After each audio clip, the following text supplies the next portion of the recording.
get you some top calls. The analyst action that we're focusing on this morning. First up, Wedbush has downgraded Lyft to underperform. Analysts there point to concerns about the impact of autonomous vehicle disruption. Shares down 4.5%. Next up, Truist raises its price target on. Hello, my name is DrPaulCottrell. We are live streaming on Rumble, YouTube, and simulcasting on X Spaces. You can also see both versions of the live stream on my website, the-studio-reykjavik.com. If you like the work that I do, please help support by donating on my website. You can donate through Stripe, PayPal, or buy me a coffee. In addition, you can be a paid member to my Patreon channel or my Substack. That way, you are helping support the free content that I provide. I don't put stuff behind a paywall, but please help support the work. You can also help support the work by sharing the links, asking your social media to follow me. You can follow me on YouTube, Brighteon, Bitchute, Rumble, TikTok, Substack, Patreon, X, GETTR. So there's many ways to follow the work that I do. All the links are in the description of this video. So please share the links and ask your social media to follow me. I also have very great products out there. If you follow my advice and take the supplements the way I'm taking them, you're going to slow down the aging process and you're going to boost up your immune system. So let's just plug a couple products before we begin with the show today. Please go to my store and get these dual purpose deodorants. So for males or for females, you can get it in citrus or in peppermint, lavender, and tea tree. They're made from essential oils from the Himalayas. Very high quality ingredients, has no aluminum, no baking soda. It's dual purpose. Use it as a daily deodorant, but it'll also help to detoxify your body. And when you do this, you're going to improve your immune system and your endocrine system. This is the best deodorant that you're going to be able to buy. So please go to my store, the-studio-reykjavik.com, and get the dual purpose deodorants. In addition, go to my store and get the Cleanse or the Max 35. Max 35 is 35 parts per million, or Cleanse, which is 30 parts per million. Take it every day. Take a teaspoon a day. Swish it in your mouth, gargle about 20 seconds or 30 seconds, and then swallow it. What this will do is improve your oral cavity, improve your oral pharynx, and help with the mucosal barrier, improve your epithelial cells. When you do this, you're boosting up your immune system and you're neutralizing. It's very important to take every day. I've been doing this for over 5 years, every day. If you're not feeling well or someone around you is not feeling well, take a tablespoon or two a day and then go back to your normal dose when everything's all clear. This will help to neutralize and help to boost up your immune system. Super important, especially during the winter season. So get the Cleanse or the Max 35. It's also part of my first pillar to slow down the aging process. Why? Because if you don't get sick, right? If you aren't chronically sick or you have something benign 2 or 3 times a year, if you mitigate that, then your body heals. It's not focused on trying to remodel the tissue that's been damaged through the benign sickness. So if you stop the chronic cold, you actually are allowing your body to heal in tissues that it needs to heal instead of focusing on that chronic issue. For example, something benign like the common cold may last for about 4, 5, 7 days, something like that, right? So 1 week. It takes 2 weeks to heal, to remodel. Even though you feel better, it takes 2 weeks for your body to really heal, microscopically at the cellular level, at the tissue level. So if you get sick 3 times a year, which is the average, 9 weeks out of the year, you're either sick or remodeling the tissue to repair. If you aren't sick that many times a year, then your immune system can focus on other things. Your body doesn't have to constantly try to remodel.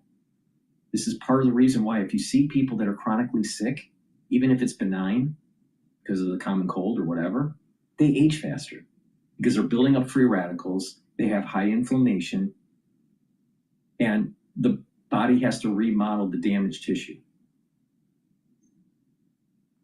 Don't get sick. And that alone will slow down the aging process. All right. I want to start with Dolan. Dolan is stepping down as cardinal because he reached the age limit. And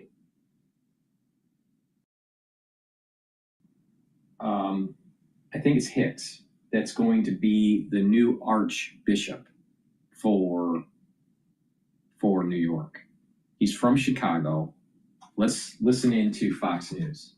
This is pretty big for the New York scene, for the ones that don't know. And I knew Dolan, Cardinal Dolan. Right? I don't know Hicks at all.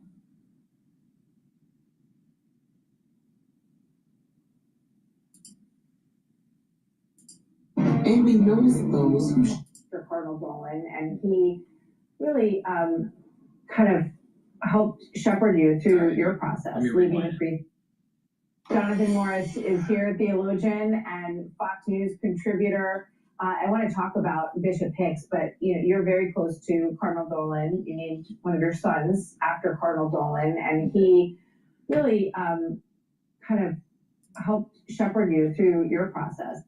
Cardinal Dolan is an interesting guy. He's a I think some issues happened with Milwaukee. I think that's part of the reason why he ended up getting into the most important archdiocese in the United States. The guy that she's talking to, I believe, was a priest that stepped down. There's questions about, about this guy. Who knows? I don't know a lot of the details, but there was a reason. If it's who I think it is, he stepped down from being a priest. Being the priesthood, he officiated your wedding to Caitlin. So you got to be sad today. I know I'm sad today. I am sad, but only Cardinal Dolan, because of his intellect, his wit, but also his dignity and kindness, could say, yeah, I'm being replaced today, just before Christmas. What a great Christmas gift. Mm-hmm. That's because he knows that it's not about power in the end. It's not about authority. It's about a legacy that has to do with heaven. And I think many leaders can learn a great lesson from Cardinal Dolan. It's not only about when you leave. In this case, he was told when to leave by Pope Leo, but how you leave. And he said, I've come to know this man. Even in just these couple of days, I've come to appreciate and value him and love him. And I trust him. What a great thing to leave to your people, saying, I trust this person, you can trust him too. Yeah, they're both from the Midwest, Cardinal Dolan and Bishop Hicks. But I mean, Cardinal Dolan has really become a New Yorker. I think in our hearts and in our minds, he loves this city. He loves the people of New York City. They have embraced him so wholeheartedly. And, I love that you pointed out first his intellect, because he has a razor sharp sense of humor, but he is a very, very wise theologian. His sermons are incredible. And they're incredibly short, which makes them even better. But can I tell you, yes, big shoes to fill for Archbishop-elect Hicks. But can I tell you why New Yorkers and America loves Cardinal Dolan so much? It's not just because he has a great personality. It's because they trust him, because he's authentic, because he's genuine. And Archbishop Hicks does not have to be Cardinal Dolan. He can just be himself. And everyone I've talked to, and I've talked to classmates, I've talked to people who've known him and who have liked him, who have not liked him, they say he's a good man. And he loves Jesus. And that they're very happy for him, and New York is lucky to get him. Very much look forward to seeing him. Let's just quickly play this soundbite real quick with Maria. And we're going to have Cardinal Dolan here tomorrow live at 3 o'clock. Yes. When you turn 75, any bishop, pretty soon he's going to be retired. So people know that, and they'll start writing you. So I got some requests, like to go to some universities, just to be on campus, maybe to take a sabbatical, maybe to teach a course. And I'm just going to kind of appreciate the chance to set my own schedule. Well, we're so grateful to Cardinal Dolan for his incredible service here, and we look forward to speaking with him tomorrow. Jonathan, thank you so much for being here. a lot of Christmas ahead at St. Patrick's Cathedral in the coming days before Christmas. Hey, Sean Hannity here. Hey, click here to subscribe to Fox News YouTube.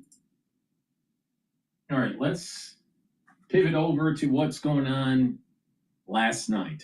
All right, last night, the big event was the Brown University killer was found with, my understanding is it was a suicide, in some sort of storage facility.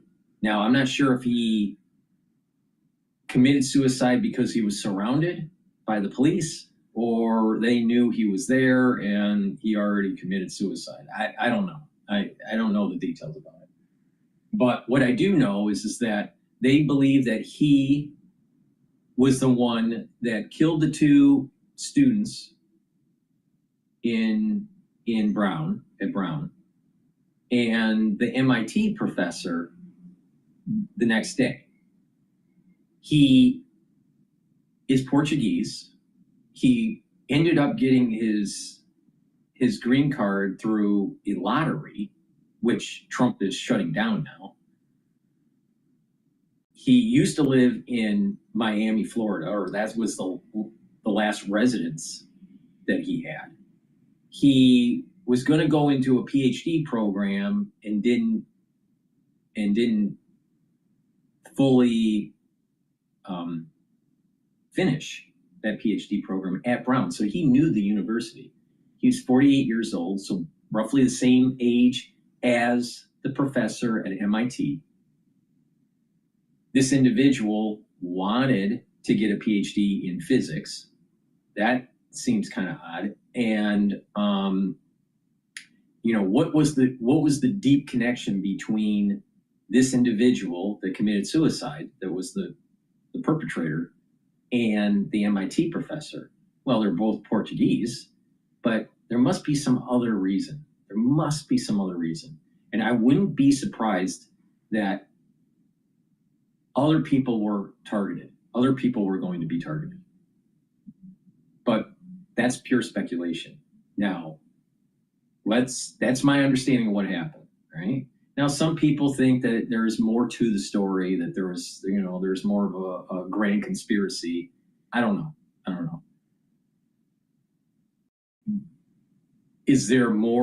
Are there more people involved, or was it just a lone wolf? I believe the law enforcement last night, when they had their press conference, was basically saying this was a lone wolf. But we'll never really know because he's dead. All right, let's play what was released 1 hour ago on Fox News. I need to find my daughter. Let's do what we do. I will hunt you. And into the Brian Yennis is live from Brown University's campus with more. Good morning, Brian. Good morning, Waz. Nate was just saying police credit an anonymous tipster who called into the tip line on Tuesday, saying, frankly, that he had seen the shooter in the area just a couple hours before the shooting. That tipster also wrote on Reddit a description of a vehicle, a gray Nissan with Florida plates, just a couple blocks away from the engineering and physics building here on Brown University. Well, that anonymous tipster happens to also be the same man police released images of, and we're asking the public to help identify because of how close he was seen walking by the shooter in surveillance video. His name is John, a homeless man and former Brown University student who 2 hours before the shooting locked eyes with the gunman in the bathroom in the basement area across from the classroom where the shooting took place. John said he was suspicious of Claudio Neves Valente and followed him out of the building into the neighborhood where the two played a game of cat and mouse. This surveillance video shows the gunman running away from John, who was following him. John saw the gunman unlock his car, notice him, relock his car, and walk away. John confronts the shooter and says, "Your car is back there. Why are you circling the block?" The suspect responds, "Why are you harassing me?" Now, based on this tip, investigators say they reviewed surveillance footage and found a car matching that same description. Police then used flock cameras, license plate readers to identify the car. Neves Valente said he they said that he put a Maine license plate over his Florida license plate, which made it a little bit difficult, but eventually police traced that car to an Alamo car rental company in Boston. They matched the images, they traced the name, and that's where they were able to trace this Nevis Valente, to a storage unit under his name in Salem. Now, yesterday, I pressed police as to why a citizen is the person who noticed and grew suspicious of Nevis Valente when this person was here for at least a couple of weeks and walking around. Listen. Why did it take a citizen to notice a suspicious person right next to Brown University and not the police? And also, how long was the vehicle parked where it was? And was it days, hours, minutes? It appeared to be days as far as the evidence. Why would a civilian observe that to be suspicious? It's a great point. And I like the fact that you mentioned, and I'm bringing that up. That's what we should all be doing, right? And it's just personality. Some people are more interested in finding out what others are doing. In this particular case, this person decided that he wanted to, and I'm glad he did.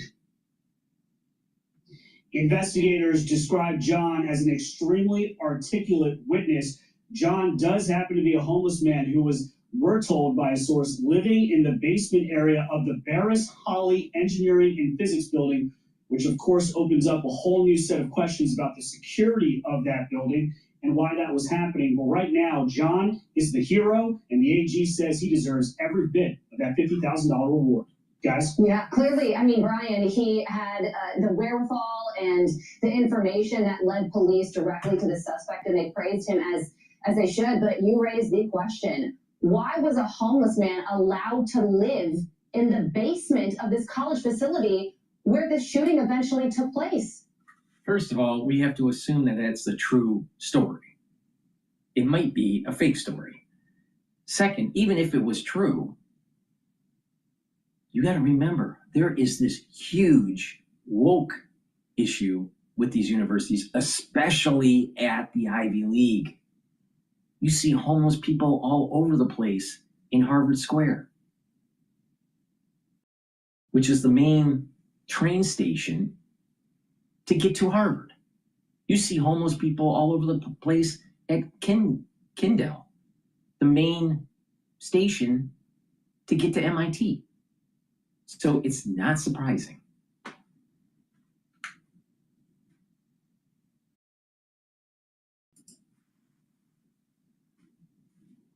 Yeah, it really brings up a lot of questions about the lack of security in that building. And the Brown University president, Christina It's Paxson, not just the was lack of pushed- security. Wake up, dude. You have an administration, a student body, donors, an alumni that's woke, that thinks that it's okay to just turn the whole society into socialism, turn the society into, a Hooverville. Last night hard about this. We know in the affidavit that there are only 2 cameras outside of this building, and there was no security guard at this building, which was not atypical. So this building was never guarded. There weren't enough cameras. So Right, breaking news was here. UMich final December consumer sentiment data, 52.9, estimate was 53.5. So consumer gauge of the economy, how they feel, their emotion, their pathos, it's lower than expected. All right, let's continue.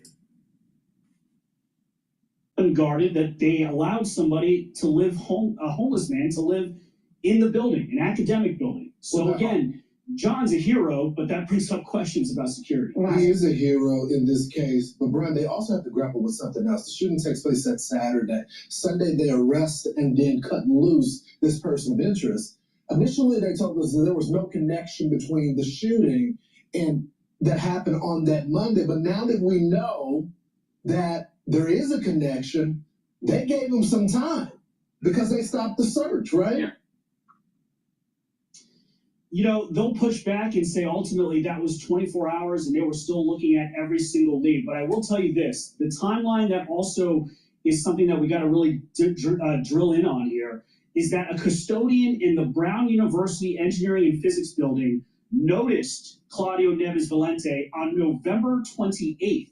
That's 2 weeks before the shooting. So again, if a custodian thought that this person looked suspicious 2 weeks before, this person is walking around campus in and out of a building, where was Brown University Police? Where was the anybody? Notice he has his arms behind his back the way he's walking. I mean, you probably can't see it very well with the lighting, but he has his arms behind his back as he's standing there walking. And that would have said, you know what, let me ask this guy some questions. And that's really, that where the timeline, where a lot of questions are, Lawrence. So the other thing, do you think this homeless guy is eligible for the 50,000? Yeah, of course. According to the Attorney General, he thinks that he should get every dollar of it. Yeah. I don't see why. I think it would be very hard pressed, because without John, I don't think we're here today. I mean, he's the one that described the vehicle. Without the vehicle, they don't know who this is. Right. They don't find the connection to MIT, at least not yesterday. Well, and we know they wanted. We need to get our money up. So then when I was getting my money out through my girlfriend account, I told her she also has to. Just having your cash. Well, and we know he went to school with this guy in Portugal. So let's think about this. A homeless guy living in the basement of the engineering building is the one that actually approaches the perpetrator because he looks fishy. You didn't have any brown students in the engineering building willing to coordinate with other students, especially males, to go in teams to corner him in the building and also have a team outside to make sure no one leaves so he doesn't escape. Now you're talking about engineers. Now, not everybody in that building, because of studying for finals, were engineers, but you had many that were. Engineers are the most high IQ of all disciplines in university. The average IQ of an engineer is far higher than someone in humanities, someone in chemistry, someone in biology, someone in pre-med or pre-law or whatever. And the high IQ brown students in engineering couldn't coordinate and figure this out. They couldn't put on their MacGyver hat and figure it out. So a big part of the problem was that they were afraid. And the reason why they were afraid was because they probably didn't go into Boy Scouts. They probably weren't in ROTC. They probably were coddled most of their life. It's a big problem. This is a big problem. I remember being in Boy Scouts when I was younger. I was in Cub Scouts too. But you learn stuff. You learn on how to camp. You learn how to hunt. You learn how to coordinate and do team effort. You build up those pillars of God, country, and family. You learn how to work in teams. Why can't they do that? Why? Oh, I'll tell you why. Because to get into these schools now, the students have to put so much effort in their SAT, ACT, and extracurriculars like piano, and get very high GPAs. Well, that's an egghead. That's an egghead. Now, let's think about this. To get into Harvard in the 1980s or 90s was a lot easier to get into Harvard now in terms of the Harvard College. The acceptance rate is much lower because there's so many more people applying. Part of it's because it's online application. Another part of it is that a lot of people want to get into Harvard. But the thing is it was easier to get into Harvard in the 1980s and 90s. Now, what's my point here? Because it was easier, the students that were going into Harvard, male and female, were more well-rounded. They weren't such an egghead. They had more fortitude. They had more cultural experience. These kids today, they're actually immature, even after they get out of college. Now, there's a new research study that says, well, your brain doesn't fully wire until you turn 30, 29, 30, 31, and then adolescence ends. What is the scientific discovery of that your wiring doesn't stop until about age 30, and that adolescence is extended? What are they saying that is a reason for the immaturity? I've seen people more mature at age 16, 17, 18 years old than I've seen with someone that was 30. So it's not about the way the brain's wired. It's about discipline. It's about having ethics. If you don't have the ethics and you don't have the discipline, you're going to produce a kid that's immature. Now, what we have here at Brown are smart kids that don't have fortitude, don't know how to think out of the box, don't know how to actually rise up to the occasion and actually do something way more important than themselves, something bigger than themselves. It's a big problem. It's a big problem. And to fix this issue at these universities, Ivy League Plus, even state universities, to fix this issue, we need to put more discipline and more focus on athletics.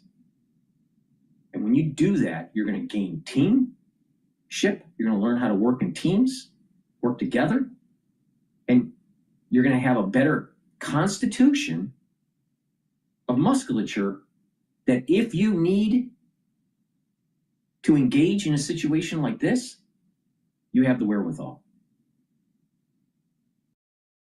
So a big part of the problem at Brown was that you had students that didn't work together to corner the perpetrator in the building, and students working together to making sure that that building was locked down and no one escaped. And this would have never happened. The MIT professor would still be alive. Because of the self-centeredness of students running out of the building, running across the street, calling their mother, and then hiding in a bathroom with their friend, led to the death of an MIT professor. Those students at Brown University were weak. And they were a coward.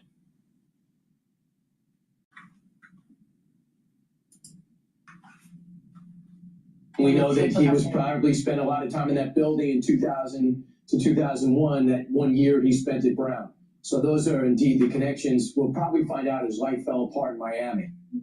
All right, Brian, thanks so much for joining the program. So the other thing they have to grapple with is that his visa overstay. I mean, we got to monitor this. We can't just have it. Most of the people that are in the country illegally right now are because of visa overstay. So if someone would have been proactive, followed up on this visa overstay, then this could prevent it. Of course, you got the cameras also as a part of that. Of course, you got eyewitness accounts. I didn't know about the overstay of the visa. I thought it was that he ended up with a lottery for a green card, but I maybe I'm wrong. They should have reacted more swiftly on that, but that's just a massive failure. And yesterday, Lawrence, what you're referring to is that we learned that this suspect entered the U.S. through what's called the Diversity Lottery Immigrant Visa Program in 2017, and was granted a green card as a result. And yesterday, Kristi Noem says that program has officially been suspended. She posted this on X in part. In 2017, President Trump fought to end this program following the devastating New York City truck ramming by an ISIS terrorist who entered under the DV1 program and murdered 8 people. I want to switch over to the data that's just being released by Bloomberg here. This breaking news. Worse off than we were about a year ago. There's also a current conditions component and a gauge of expectations. And there's a bit of a contrast here because the current conditions gauge fell to a record low of 50.4, while expectations climbed to a 4-month high. Is that pointing in different directions, Joanne? Yes and no. So the reason why current conditions fell this month is because consumers continue to tell us that buying conditions for big ticket items are really poor. And so specifically buying conditions for large household purchases that went down quite a bit between last month and this month, and that's partially why we see that with current conditions. And consumers are really pointing to two different things for that. They are frustrated by the persistence of high prices. They think it's a terrible time to buy these big ticket items. And they're also pointing to tariffs. They're not nearly as concerned about tariffs as they were just a few months ago, but they still see that as something that's weighing on the present. As for the future, we saw a few upticks between last month and this month. We have slightly fewer people expecting unemployment rates to rise in the year ahead, but it's still at 63%, still a solid majority who are expecting labor markets to weaken, and that's something that's weighing on consumers. Joanne, we got a much lower than expected CPI print yesterday, and granted the quality of that data may not be very good, but I'm looking at your University of Michigan 1-year inflation outlook 4.2%, 5 to 10-year inflation outlook 3.2%. Both of those are handily above where the Fed would like to see things. There's no way. What do you make of that? No way. No way. Consumers' views of inflation have been trending down over the last few months. So that part is certainly good news for policymakers. The huge spike that we saw in inflation expectations in May and June, that has come down. And I think it's 4 straight months of declines for short-run inflation expectations. However, like you said, we're still well above where we were in 2024 as well, not even to mention where we were prior to the pandemic. So consumers overall, they don't feel like we're as worse as, they don't think that things are as bad as they were back in May and June, but they don't think we're out of the woods yet. They are still expecting inflation to remain high for the foreseeable future. Joanne, do you see any lingering effects from the government shutdown in these numbers at all? We're not really seeing anything direct. And even during the shutdown was only mentioned spontaneously by about 10% of consumers, in contrast to the majority of consumers that mentioned tariffs unprompted. So, we're not really seeing direct evidence of lingering effects of the government shutdown, but certainly with the shrinkage of the federal government and of the federal workforce, that's certainly going to be weighing on unemployment as we have seen so far, and consumers are expecting unemployment to worsen. Joanne, we're the one big beautiful bill. A lot of folks are saying we're going to see some real benefits from that in 2026, maybe tax refunds, maybe just more pro-business type of policies here. Spending will Does that go up. factor into kind of your survey at all? No. We're not seeing much evidence that it is high on consumers' minds. Typically speaking, I would say that consumers will react to that when the provisions actually roll out, when they actually see their tax refunds, when money actually hits their pockets. We're not seeing much in terms of. Well, let's get this straight. So she's a forward leading indicator with the psychographics of the economy. All right, leading indicator. But then she says, well, wait a minute here. We're going to have to wait until we get the cash in our hand, and then we're going to see the projected emotion of that. Well, are you a leading indicator or not? I mean, are you a coincident indicator? What is or are new you? for 2025 is that consumers perceive a weakening in labor markets. That is in stark contrast to what we saw in 2022. Something about her the last personality. time sentiment was around these levels. There's something about her then. personality that just rubs me the wrong way. There's a little bit of a liberal, like terse aspect to her, like a know-it-all. Weighing on consumers now with their Liberal focus know-it-all. on pocketbook issues. Joanne, thank you so much. Really appreciate it. Joanne Shu, she's the Surveys of Consumers Director at the University of Michigan in Ann Arbor here. So, You know what didn't factor into anyone's thinking in 2020? And she's saying that she's a leading indicator, but she's not using any of the data that suggests that people are going to have more cash in their pocket by the turn of the new year. Whatever. Okay, let's go back to Brown. In Trump's direction, I am immediately directing USCIS to pause the DV1 program to ensure no more Americans are harmed by this disastrous program. And this is a program, it's a lottery where about 50,000 immigrants from various countries around the world are selected via computer system to come into this country. I actually know somebody from Nepal who came in this way, and he said that he was shocked when this happened to him, and he didn't even know exactly how his name was entered into this computer system. It changed his life as a result, and he's doing great work here now. But the president has always said merit-based is better. This is a diversity system, so he wanted to change it in 2017, and now it's suspended today. Yeah, in September 14th, they said he went from a diversity immigrant visa, and then they said he was lawfully admitted as a legal permanent resident at JFK Airport back in 2017. He ends up in Miami,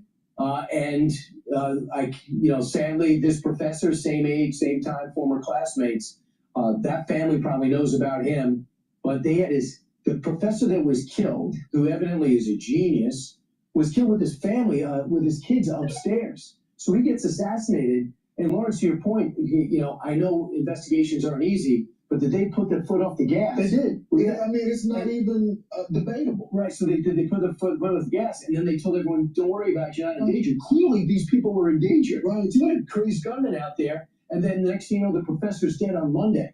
If they're able to pivot a different direction, a more accurate direction, if they're able to get to the building quicker before the shooting stopped, or close to when the shooting stopped, and not 10, 20 minutes, maybe that professor's alive today. They stopped the manhunt. That's the bottom line, and they're going to have to deal with that in the coming days. Want even more Fox News on YouTube? Become a Fox News Patriot today. Click join to find out how.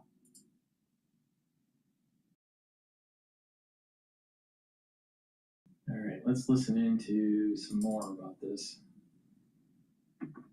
Open a whole new world of fascinating places and people for just $29.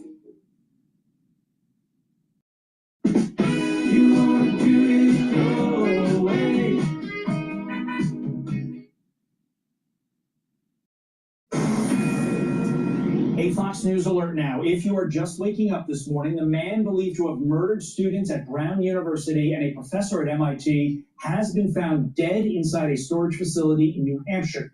But there are still plenty of unanswered questions. We're still investigating the motive in this case and trying to, because like I said, he was very careful in his communications, and we just don't have any information right now to answer that question. But when we get that information, we will share it.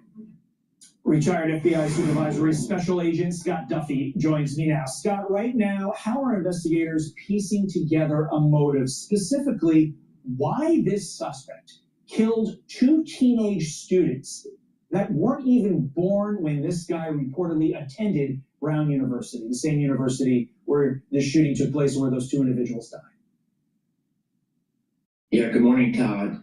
Yeah, same questions as myself and the rest of us watching, but most importantly, investigators are already digging deep. So you have an individual that, from all reports, right, has been at the university 20 to 25 years ago, and then all of a sudden surfaces without us knowing what has brought him back to the university.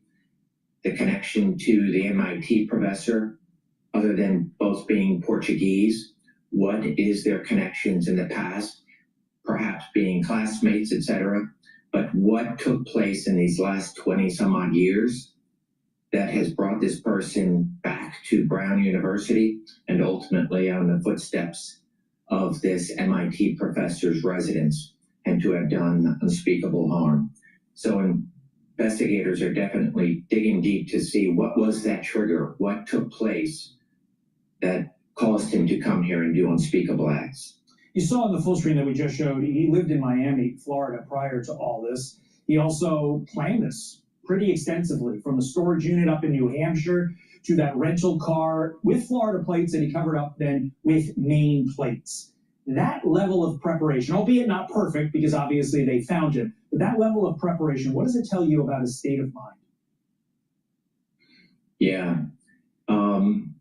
Regardless of what was going through his mind, perhaps some sort of mental health component, but he knew exactly what he was doing.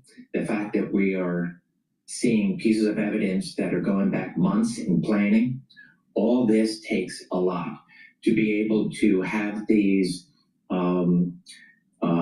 communications where he is perhaps changing SIM cards, using different apps to throw off authorities. So he was already thinking ahead of, I'm going to try to stay one step ahead of authorities and do what I do. I'm not quite sure if he was done. It just seemed like this was over a period of 6 days, finding him, with Saturday going to Brown University, and then just a few days later to the MIT professor, and then being able to continue to escape authorities and wind up where he was found in a storage unit in New Hampshire. Interesting point there. You don't think he was done, but yet he killed himself apparently when authorities started moving in. Just quickly, how do you square that circle, Scott? Yeah, so it's a tremendous amount of planning. And so the Brown University, even though he had gone there, what was his target? Who was his target, as opposed to just going to that very campus, that very building that he was at? And then what happened with him and this MIT professor, whether it be years ago or did something recently take place that caused him to want to commit these acts? So I believe something was going through his mind, perhaps over the years, but typically you can only go back 3 to 6 months, and you should be able to find what was that trigger that started him on this path. It just seemed that this was an anomaly, an exception to your typical active shooter going into a location to do the most harm in the shortest period of time. And then ultimately, they are typically met either with law enforcement being able to stop that threat, or somebody taking their own life. Yes, he took his own life, but it was some point afterwards. Sure. The manhunt is over. The quest for answers just beginning. Scott Duffy, thank you, sir. I'm Steve Ducey. I'm Brian Kilmeade. And I'm Ainsley Earhart. And click here to subscribe to the Fox News. Live Now is talking about this subject matter, so let's listen in on this live stream from Live Now. The Onion, and learn a lot from this individual. And as the investigation here continues, one thing that I did want to point out, on the day of, there was that shelter in place that was issued for Brown University. But speaking on kind of a federal level there, when you're talking about Homeland Security, a situation like this, what is the point where investigators or federal law enforcement will say we need to actually raise the threat level overall for the entire country? What? The threat level across overall the country comes on, usually holidays, Hanukkah, Christmas, 4th of July, as we did in the past. I mean, 20 years ago, we had the red, orange, the duct tape, as I recall. Now it's more centralized. I can't recall the last time that we've raised the threat level nationally, usually around airports, be vigilant, whatever is happening around the country. As we saw on Bondi Beach on Monday and Hanukkah, and I'm sure that all of the Jewish facilities, stepped up their security anyway. Whatever's happening around the world does have an effect on what happens here in the United States. But the days of raising the threat level for the whole national level, like we did after 9/11, we haven't seen that often. But we do still need to, make individuals vigilant, but feel safe when they're in the travels and going about day-to-day life activities. Last question for you here. What impact does misinformation, disinformation have on the threat response, the public trust during situations like this one? Yeah, it was big, and we did see AI photos out there, someone trying to stir the pot, potentially link this to someone else, not saying a swatting incident, but try to implement someone else. And we had a suspect early on Saturday night. How did we get there with that suspect? Did someone have a grievance against that individual, Mr. Erickson, I recall? Folks kind of jumped the gun there and say, we had a suspect, we're good to go. But second time, you really couldn't screw that up, and we didn't. So Ed Cash, thank you so much for taking the time to join us here. Anything we missed? Anything you want to make sure to add here before I let you go? No, the team up here in New England works very well as a regional team. All of these locations are close. They'll learn from this. They'll get better, and they'll respond quicker and more accurate the next time. I think this was a successful capture, but all of these events, you learn more and more, and you get better because the bad guys are trying to get better as well. It's offense versus defense, and I think our law enforcement will learn from this and do better. All right, Ed Cash there, Homeland Security. Well, the same thing happens with the perpetrators. They listen to how they figure out how they do the investigation, and the perpetrators learn from previous perpetrators, and they figure a way around it. So it's a never-ending do loop between law enforcement and the perpetrators. Please go to my store, the-studio-reykjavik.com, and get the structural nano silver soaps. These soaps are very high quality. They will neutralize, help the health of your skin. Use them every day. I use these every day, very high quality. All right. So if you want better skin, get these soaps. Now you can get it in peppermint, in lavender, also in lemongrass and charcoal tea tree. So go to my store, the-studio-reykjavik.com. Use discount 5. Get $5 off any order. It's discount, all caps, the number 5. If you spend $100 or more, you get a free gift. And get a few bars for your household. These are very high quality soaps that will help with your skin, the health of your skin. Super important. All right. And also go to my store and get the magnesium and zinc and the vitamin C and magnesium. Vitamin C and magnesium will help with your skin, help boost up your immune system, and help with your brain function. Magnesium is super important for brain function and to increase the efficacy of vitamin D3. Vitamin and zinc boosts up the immune system and helps with brain function. Take them together. They're a powerful stack. It's synergistic. Now, you do this every day, guess what? Your immune system is going to be better and your brain's going to be better. But especially take this during the winter season. You want to boost up that immune system, and if you're not feeling well, take a double dose. Take 1 dose in the morning, take another dose in the evening. All right, with that, let's listen in to another strike by the Department of War.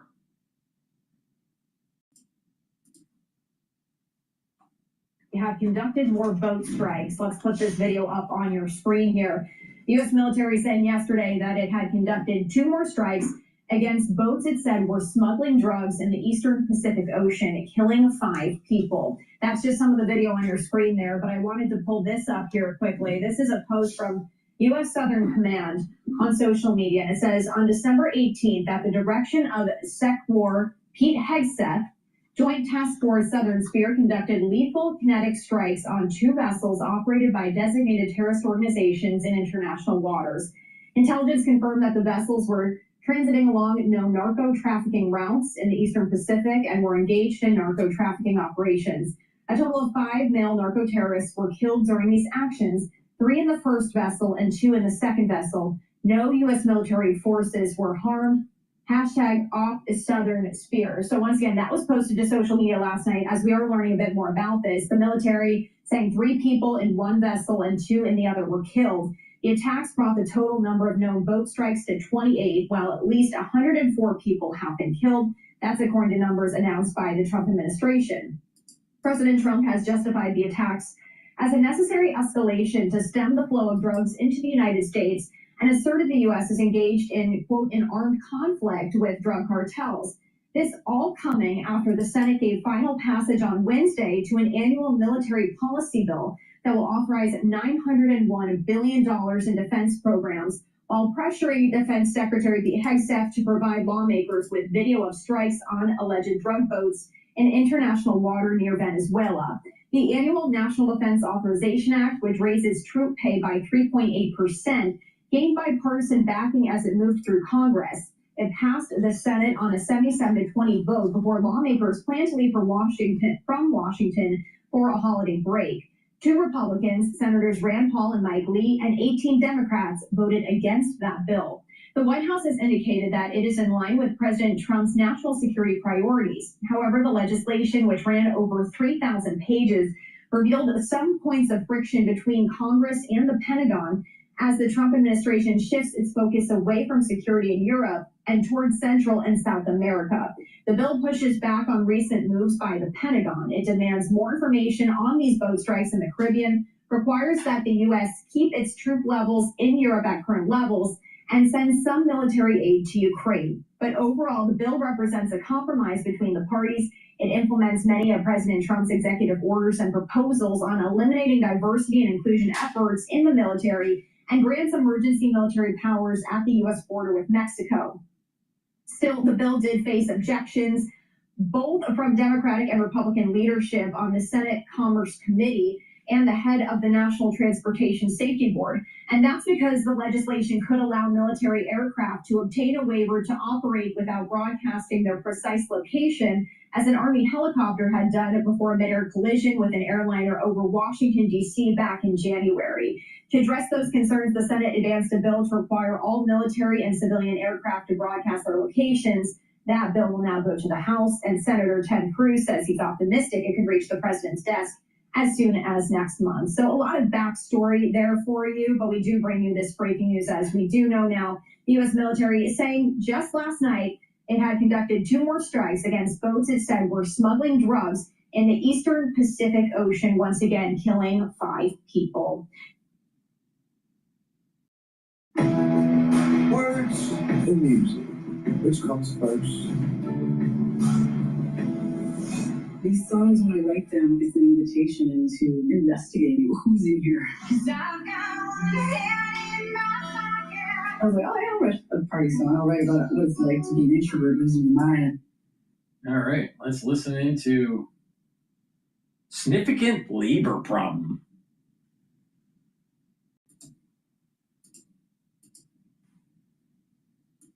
Lives and breathes. He's BlackRock's global allocation team head. He also has a side job as the global fixed income chief, too. You're busy now, I got to tell you. Every day. What was your first reaction when you saw the CPI number? It's pretty good. I mean, listen, have we solved inflation? No, we haven't solved inflation. We're closer to target. It's also, that number was a little funky today because we didn't get October. So it was a little messy. You got to cut through that and say, okay, what does it mean we don't have October? So you're coming off a number that's not clear. But the truth is, it's good. Inflation is, you are seeing some moderation. If you take the last 3 months, 6-month moving average, core PCE, core CPI, we're in the high 2s. So let's get some breaking economics. Listen, I actually don't think inflation is going to be the problem in the future. I think, as you were describing earlier, I think we have a labor problem in the country, and a significant labor problem. Okay, so you think the significant labor problem right now, we've got inflation at 4.4%. How significant is that? I mean, historically, it's stayed rather low. Yeah, unemployment rate. Correct. Yeah. So when you actually break down, so 4.4 is not a disastrous number, but it is trending up. It was 4.1 a couple of months ago. It is trending up. If you get underneath the surface and you look at what I think is a real problem, if you take youth unemployment, people 20 to 24 years old, it's 8.3%. Millennials are having a super hard time today. If you take lower skilled jobs, you take the U6s, using lower numbers. It's 11%. We have an incredible bifurcation economy today. Young people having a really hard time. We saw in the Michigan survey, it's the hardest time getting a job. It's since they've been doing the survey. It's very, very challenged. When we have low income, young people, small business are really struggling. And I think that is the problem. And I think that unemployment rate is going to keep trending up, but particularly making it difficult for that cohort. So when you look at some of this data, it could very well be distorted due to the government shutdown. But does anything about it say to you that it's legitimate to spur portfolio changes? So listen, does it spur dramatic portfolio changes? I think the one thing that we do, and I think is important, I think interest rates will come down over the next year. I think and I think what's really important for the Fed is, can you get the 10-year note down to 3.5 to 4, keep it constant. If you keep that to 3 and get that to 3.5 to 4, gets the mortgage rate down. So what do you do with that within portfolios? I like agency mortgages quite a bit. I like taking, we've talked about on this show, I like owning interest rates in the sort of the middle part of the yield curve, the 5-year part. they had a great year. I mean, think about this year. I mean, fixed income and a bunch of our portfolios are going to throw off 8.5% return. Pretty good for fixed income. Fixed income looks good. The short end of the yield curve, the T-bills, those a year ago, we sat here and looked at them at 4-5%. Yeah. Is that ship sailed? I think it's on its way. I think that those cash levels are going to come down. Because I think there's one thing today that was fascinating. There is so we got through the employment report, we got through the CPI report, and what then it shows you is there's so much, why are tech stocks rallying? People don't want to take risk until they see these big data points come. I actually think even if the number wasn't as favorable, markets would rally. There is a ton of money sitting in cash. There's $8 trillion sitting in money market funds. What happens is as long as you get benign economic data, and as long as you have a Fed that is receptive to moving that rate down, equity markets will continue to do well. They go directly into the very area that's already had a huge run up. You're talking about risky assets like maybe the AI names or AI adjacent. And I mean, right around now, the fear is starting to creep in there. So let me just get you on rates. Yeah. The market is only pricing in 2 rate cuts in 2026. Yeah. Are you with that? I'm with it and by the way, I would do it sooner. I think you can get those 2 rate cuts done. Yes, I think markets are not pricing January after the Fed just went. I think there's odds. That's not very much. No, I like those odds. Okay. I actually think you take the labor report, you take what is benign inflation. I think the Fed should get the equilibrium funds rate should be closer to 3. If you take 5-year inflation break-evens, the expectations on inflation, it's 2.28%. If you get the funds rate to 3, you're still well above the expected rate of inflation. So I think you have to get there. I think they'll do 2 cuts. Okay. I think they'll do more than that, and I think you can do more than that. I know you're not going to answer this, but I'm asking. I'm going for it. President said he really liked Chris Waller, but he also said there are 4 candidates. Yeah. We know Kevin Hassett. We know Kevin Warsh. Now Chris Waller. Are you the 4th? So we go back to the CPI report. The CPI report. No, you're right. I can't really answer, but I think the first time I got to talk about it was when I was on a show with you, and I said, as I'll say again, it was the biggest time in my life to be in this consideration. But I know I've got to focus on that the S&P is going to be finish the day on the upside. You don't see any recession signals at all, do you? No, I don't. I think. So I'll break that down a little bit. No, I don't. In the economy, first of all, we have fiscal tailwind. We have tax receipt dynamics that are at play. You've got AI, CapEx spend that's significant. However, you have an economy that's operating well on a couple of cylinders. We're talking about, it's actually an extraordinary thing. Nobody's ever seen this generation. What's driving consumption is people 55 and above, older savers. And it's incredible about how consumption is concentrated there. That group is doing well. We'll continue to keep consumption in a good spot. And then CapEx spend, AI. I think you need to have an economy that becomes broader. Right. We're talking about small business. Well, as you said, unemployment for the youth is 8+%. Yes. That's 11. By the way, it's going to go higher. It is because of the dynamic that it is so difficult coming out of school today. You have, what companies are doing is pretty extraordinary. Is they're holding on their existing labor. But what's going to happen over time, you see big companies announcing layoffs. Over time, they're just going to let attrition work its way through. Right. And so I think that youth unemployment number is going higher, which I think is a travesty. I know we have to wrap, but I have 2 questions. One, how do you fix youth unemployment? You said it's going to go higher. Yeah, higher. It's really simple. How you got to hire? One, and I think we started with the president describing this dynamic. Housing is such a big deal for a couple of reasons. If you get housing velocity moving, it increases labor mobility. Nobody can sell our house. You're a young person. Hey, you can't unlock the value of your house. And you talked about most young people don't have. You put 3 people to work for every home built in this country. That really helps. That is the place you start. Listen, then I think there are things to do with student loans. I think there's things to do in a bunch of different areas. And listen, over time, I think, to me, the whole key, I said this, I'm involved in a lot of urban education, my school's in Newark. The key is education is the key. And because you don't really know how the transition is going to, but lower skill jobs are going away. Austin Goolsbee, Chicago Fed president, coming up. What's your question for him? So, my question is, can you balance inflation versus labor today and get to the place where I think the equilibrium rate is lower than where we sit today? Do you agree with that? Or do you think you just got to be a bit careful and deliberate in getting that rate lowered? Great to see you. Thanks for having me on. Happy holidays. So glad. Imagine being able to build an app with your name on it. We're going to go to the consumer sentiment revised lower to 52.9 in December. Please go to my store, the-studio-reykjavik.com, and support the work that I do in trying to inform the public on how to get healthy. If you follow my lead, these are the supplements that I take every day to slow down the aging process. It works. Why? Because it's targeting inflammation, free radicals, energy levels, immune systems. If you hit the targets of aging, right? What causes aging? You can slow it down. This is coming out of research from geriatric medicine. This is coming out of research with sports medicine. If you want to slow down the aging process, pay attention and just follow what I do. It's that simple, all right?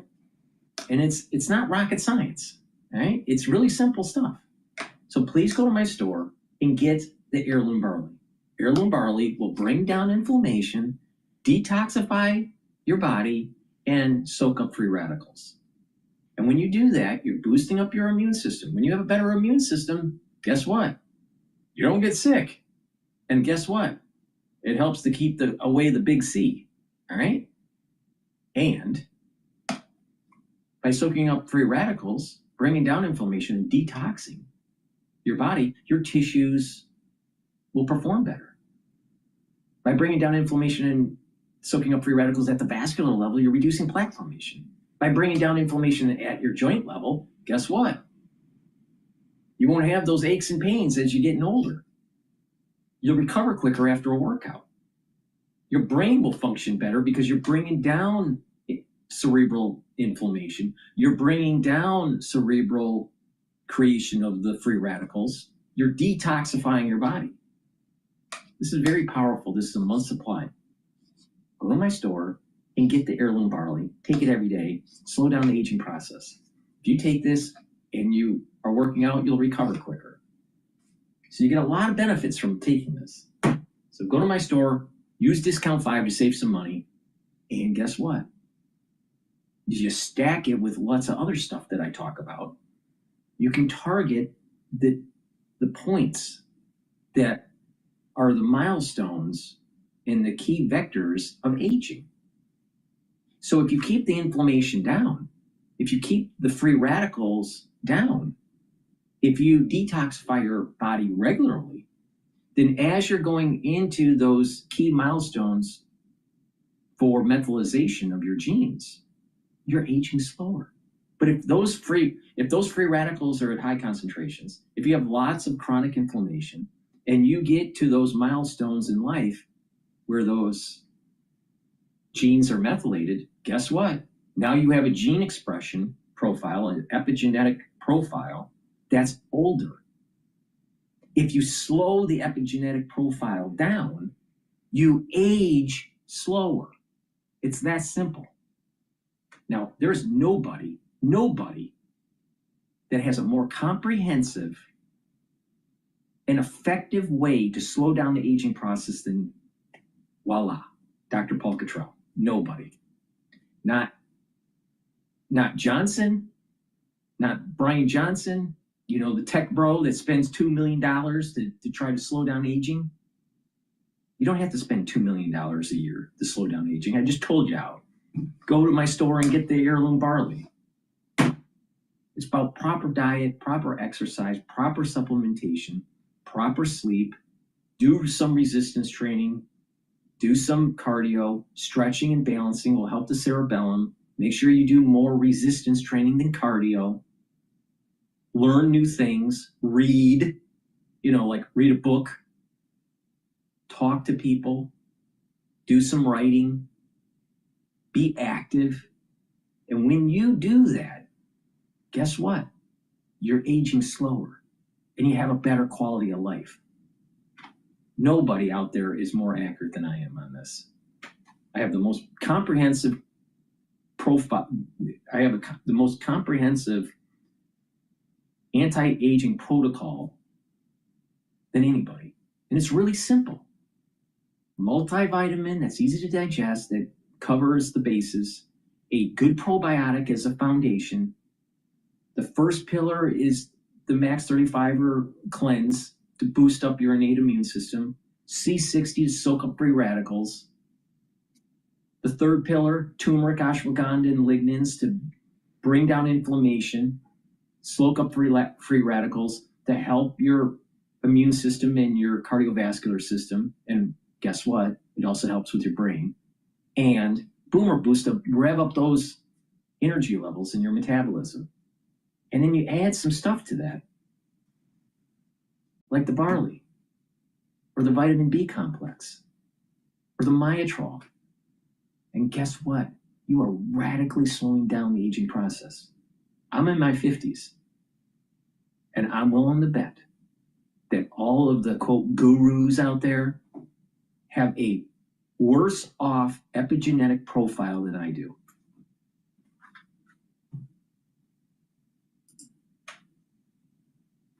Data, this is Just Crossing. Rick Santelli has it for us. Rick?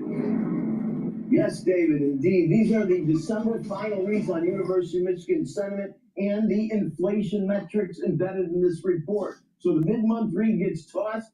53.3 was the mid-month read on the headline. It now moves lower to 52.9. That'll be the weakest since it was 51 in November. And I'd like to point out that if you look at the absolute low, it is 50 from June of 22. We're not far away from the low going back to my database in the 70s. Now, if we look at current conditions, same dynamic. 50.7 mid-month becomes 50.4, and 50.4 is a new all-time low, replacing the 50.7. Also, my database goes back into the 1970s. Look at expectations. Same dynamic. Mid-month 55 now becomes 54.6, and 54.6 would be the weakest since November when it was 51. And finally, on the inflation front, well, 4.2, it replaces 4.1. It's 1/10 hotter on the 1-year inflation. On the 5 to 10-year inflation rate, it remains the same at 3.2%. And I must point out that the equity markets are making new highs on the Dow Jones Industrial Average for the session on this data. And it's weaker than expected and pretty much a punt on the inflation data. So no surprises, but I will also point out University of Michigan has not kept up with what it normally does, and that is correlate with the equity moves. It's hard to put into words the horrors that we've witnessed every day during our time here. We're going to go Entire to MS families now. come into the We're going to go to MS now, and they're talking about Trump's hits with the drug boats and, you know, the Venezuela war that's coming. I think we should have a Venezuelan war. And, oh, by the way, I think you'll make money on it if you follow my lead. I think there's going to be a $4 to $5 blip up in crude oil. I think the part of the reason why there's so much oil on the market is to be the shock absorber when we do hit Venezuela. Now, what's going to happen is that we hit, I think oil will go up $4 to $5 and then come back down. So what you're going to do is you make your money on the way up, and then you short it and you make your money on the way down. Now, the question is will natural gas do the same thing? So you got to be really careful with natural gas. There may be too much on the market. Right now, natural gas is trading at 3.94. And if we hit Venezuela at this moment in time, which we're not, but let's say if we did, it might go up to like 4.2, 4.3. You got to be really careful with natural gas. It's pretty volatile. It'll go up. Like yesterday, it was trading at 4.2, and then it came back down. So you got to worry about that. Right now, we're at 56. So I think that there's an agreement with Trump and with MDS over in Saudi Arabia, flood the market with some oil, wait for the hit in Venezuela, and then there's going to be a price spike. And that's what I'm waiting for. Now, a lot of energy traders are saying the same thing, and if you've been paying attention, right before Trump was making that speech, you know, about how the economy was, a lot of people thought that he was going to say he was going to be hitting Venezuela, and the energy market was starting to tick up just before his announcement. And then it started petering off and started selling because he didn't say anything about Venezuela hit. So I'm surprised he hasn't hit it yet. Now, George Washington crossed the Delaware River to kill our enemy, the Germans that were helping the British during the Revolution. All right, so he crosses on Christmas Eve to kill Germans and then crosses back. So I wouldn't be surprised. And I think it would be actually a great thing in American history to actually have that echo in the military campaign with Venezuela, to actually strike Venezuela either on Christmas Eve or Christmas Day. Now, it would be awesome if he did. Now, the sad thing is that the markets would be closed and you wouldn't see oil go up. So that may be part of the reason why he would do it, is to try to dampen that spike in oil. We'll see. But I think that there is some probability of him doing it on Christmas Eve or Christmas Day.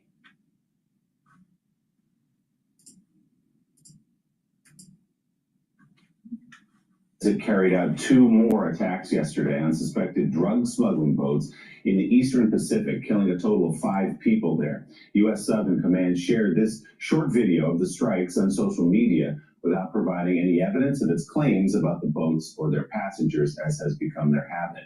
This marks the 3rd day of strikes just this week in a highly scrutinized months-long campaign that has killed at least 104 people across 28 known attacks. Along with the deadly boat strikes, the Trump administration had...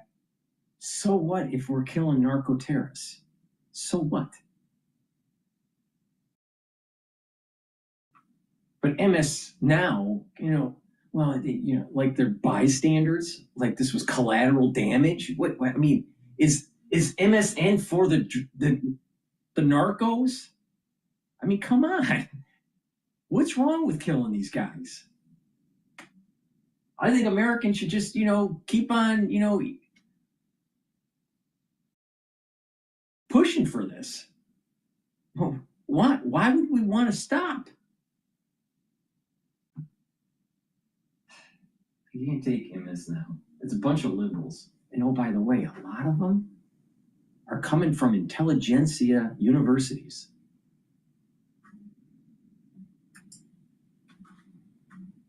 Positioned thousands of troops in the region and ordered a blockade of sanctioned oil tankers coming to and leaving from Venezuela. The actions raising questions about the motive and legal basis behind the moves. The New York Times puts it like this, quote, "The core argument for using armed force, overdoses caused by fentanyl coming from Mexico. The target of the strikes, boats suspected of carrying cocaine from South America. A Venezuelan president's alleged involvement in..." First of all, let's go back to the history. There were American oil companies that drilled the wells. Then you have communism coming in to take away the property rights of those energy companies. And now it's a state-owned asset, propped up by communists. Oh, no one talks about that the Wagner Group is in Venezuela, propping up Maduro. Oh, where's Wagner Group coming from? Russia. So let me get this straight. In our backyard, Russia and China are influencing the politics and the economics in South America. Do you think that is a good idea? No. No. So knocking out Venezuela, you get a lot of things. You knock out the narco terrorists. You get the rare earth metals that you need for your military and your economic engine. And you start controlling your backyard. Let's say you have a 5-acre property, but you only have control of 3 of the acres. And you got a bunch of hoodlums running around on 2 acres. Are you going to let that happen? Well, if you're an American, especially in Texas, the answer would be no.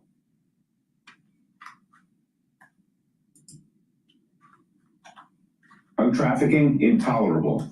A former president of Honduras convicted in a U.S. court for doing the exact same thing, pardoned by Mr. Trump. Republican Congressman Thomas Massey of Kentucky called out those So the abuses. writers of the New York Times must know better. Must know better. Must realize that what's happening in Venezuela is not the first piece being moved in a global war against China. No, they're too intellectual to see that. Why would you want to control the northern part of South America? Oh, I know. To move your navy from the Atlantic to the Pacific and back and forth.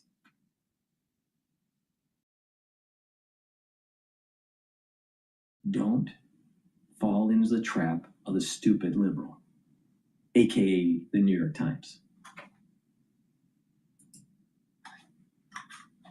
He's in question the administration's goals in Venezuela during a floor speech this week on Capitol Hill. The framers understood a simple truth. To the extent that war-making power devolves to one person, liberty dissolves.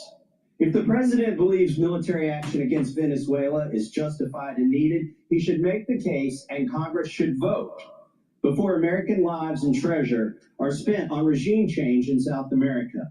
Let's be honest about likely outcomes. Do we truly believe that Nicolas Maduro will be replaced by a modern-day George Washington? How did that work out? In Cuba, Libya, Iraq, or Syria? Previous presidents told us to go to war over WMDs, weapons of mass destruction that did not exist.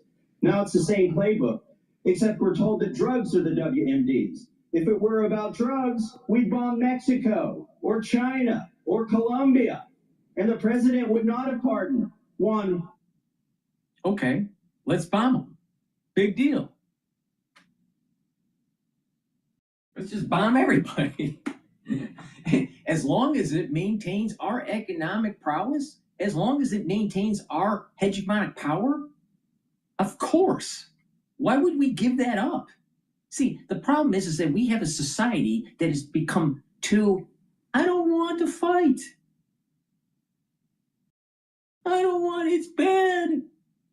But yet every single superpower, no matter what epoch you look at, it's about power projection. The moment you lose power projection, you lose your empire. Oh, we're in different times because of keyboards. Really? No. No. The essence of mankind hasn't changed for thousands of years. So stop pretending that an info war is how things are now. It's kinetic war that makes things happen. Has always been that way. It will always be that way.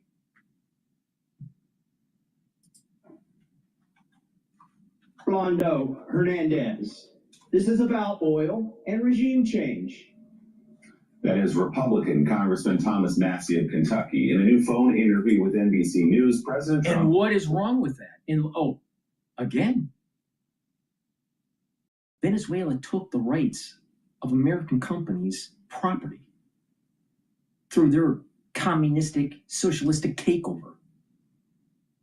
So they stole the oil. They stole American property.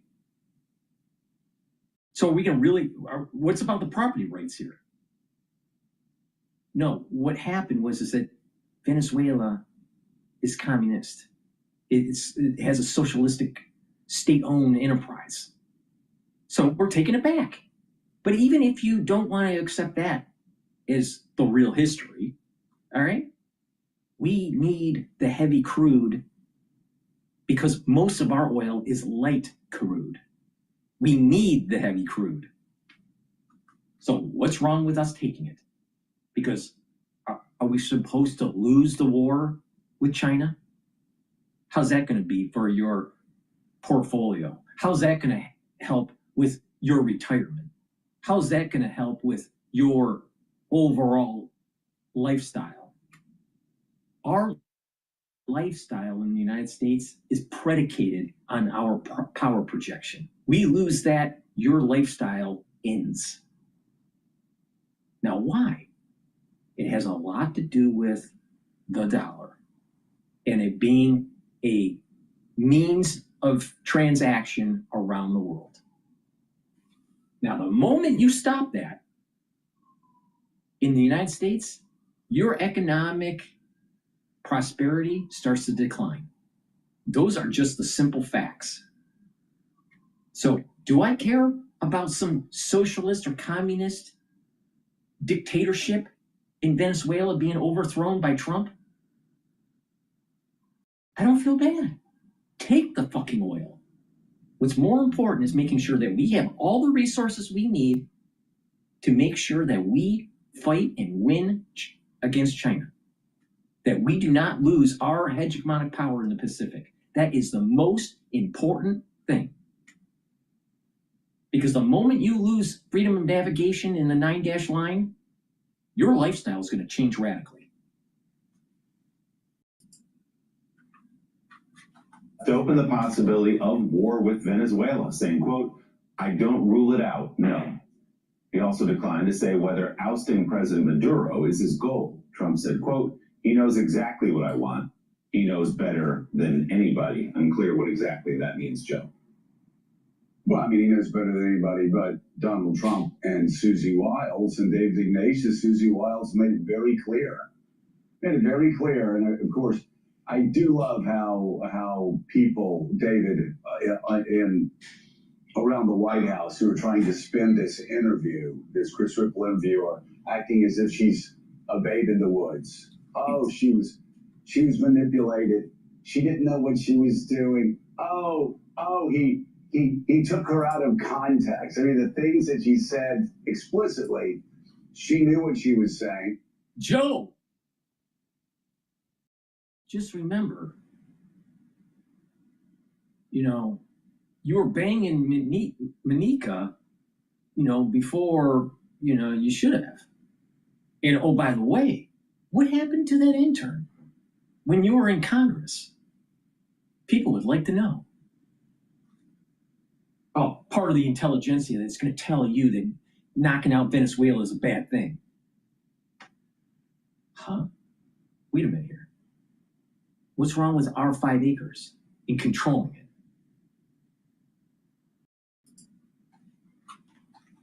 She also knew, many things that she said would probably end up being quoted in courtrooms in future cases, whether you're talking about political prosecutions, whether you're talking about a challenge to this war. But in this specific case, the president's chief of staff said it's about regime change.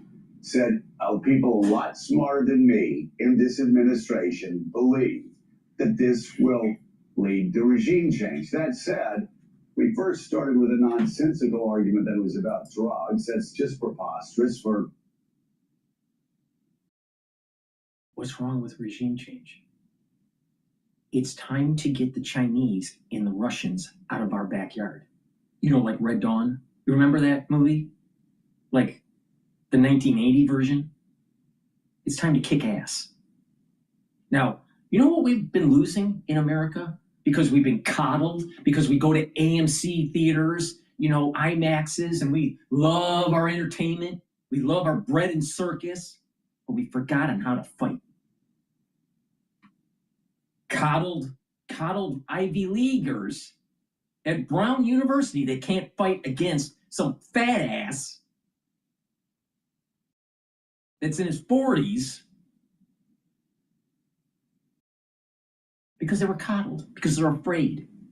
Now, let's teleport back to a time where there were actually men that actually fought, like in Rome. All right? Can you imagine something like that in Brown University happening during the Roman Empire? Oh, wait a minute. Caesar went to Gaul and just started killing. Just started absolutely killing, chopping off heads and putting them on stakes.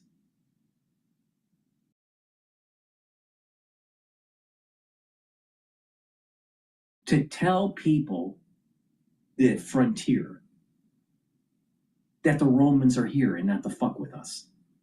That's the kind of ethos we need. We need to have a killer instinct. And this is the reason why Hegseth is saying it's a Department of War now, not a Department of Defense. Because the Department of Defense inherently in the terminology is you're less aggressive. There's nothing wrong with being aggressive, as long as that you also couple it with logic. And if you really pay attention to the real leaders of Rome, the generals, they coupled their prowess strategically and their courage on the battlefield with learning. So they coupled body and mind, which is an ethic of Greeks, body and mind. If you're just an egghead, you're doing it wrong. If you're just a jock, you're doing it wrong. But if you're both, boom, that's the secret sauce. So if you're a smart guy and you're a fat ass, too bad. Did it wrong. If you're a weakling and you're an egghead, you did it wrong. You couple both of them together. And unfortunately, we have a lot of people in the United States that has not learned that lesson. And it's weakened our empire. People like this right here, right here.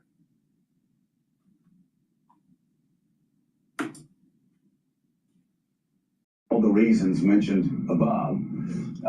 And Donald Trump now talking about oil, which actually does make more sense, because remember when he was told that in 2016, when he said we should have gone into Iraq and seized their oil, he was reminded that that was a war crime. Why don't they bring up that China is partnering up with Brazil? And remember, Brazil and China are part of the BRICS. Brazil is partnering up with China with satellites and telescopes for their space missions, which have dual purpose.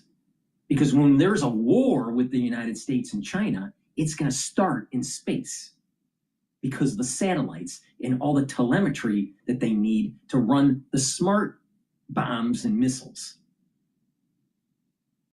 So don't you think that our backyard, we need to control it? Hello, hello. Once again, the intelligentsia makes you weak because they're a bunch of eggheads that don't know anything about war. They don't know anything about power projection.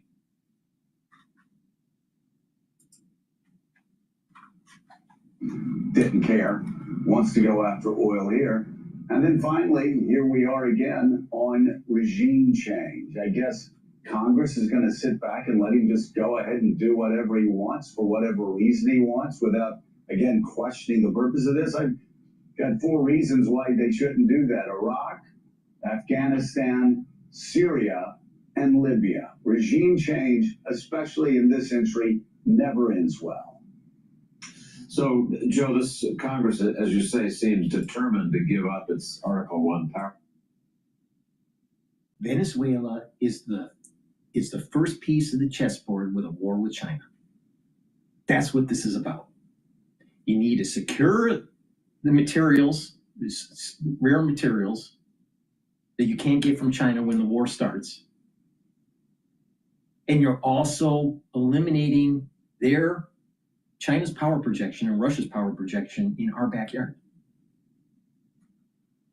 Now, why, with Morning Joe's legal degree, he can't see this?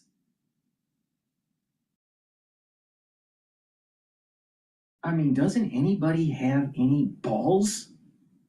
Where's the testosterone?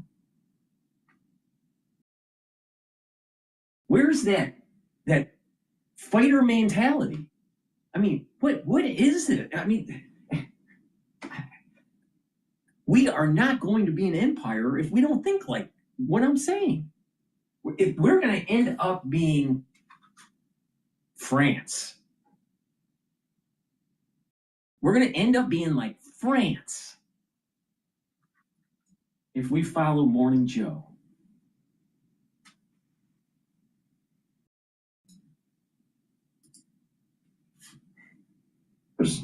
To declare war, nobody really has the guts to stand up and insist on clarity about what this mission is. My own perspective. We don't have any guts to tell Hegseth and Trump, stop doing this. Stop knocking out the narco-terrorists. Stop trying to get the Wagner Group out of Venezuela. Stop pushing China out of South America. We don't have anybody that has the guts. No, it takes guts to actually say enough is enough with China and Russia's influence in South America. America first, we're going to kick ass. What's wrong with that? What's wrong with that? What's wrong with taking the oil from Venezuela if we need it? So what? So what?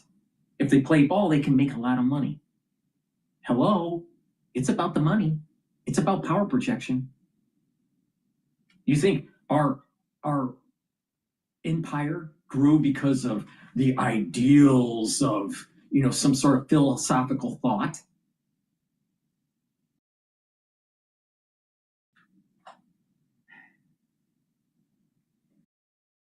Don't trust that boss wash corridor intelligentsia, because they are the ones that have ruined the show. Oh, all these regime changes they're talking about, they came from think tankers in the boss wash corridor.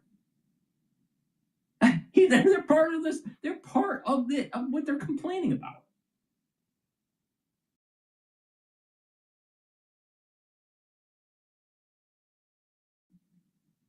This is in a way a branding exercise. Donald Trump wants to brand Latin America as his own. What's wrong with that? It's going to be Trump Latin America, and Venezuela is the first test case. He wants hegemony. He wants to have U.S. rule in our hemisphere unquestioned. It's the biggest difference. And if you have more control of South America, if you have a better alliance with Greenland and Canada, you have a better missile defense system. Hello? Hypersonics that can float around for a long time. And you're going to have a much better, more comprehensive grid, shield, Golden Dome, whatever you want to call it. Star Trek. Think you're just going to be able to do it in continental United States? It won't work. You need Canada. You need Greenland. You need Alaska. You need South America. Now, if it prevents Putin and China from hitting us, and we take South America in the process, so what? So what? That's preservation of us. If we let these eggheads rule the show, then our missile defense system is weaker.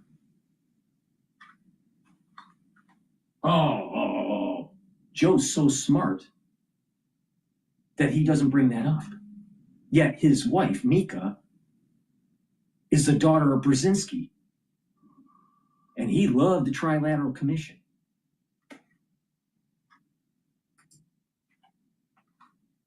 In his foreign policy is this focus on Latin America.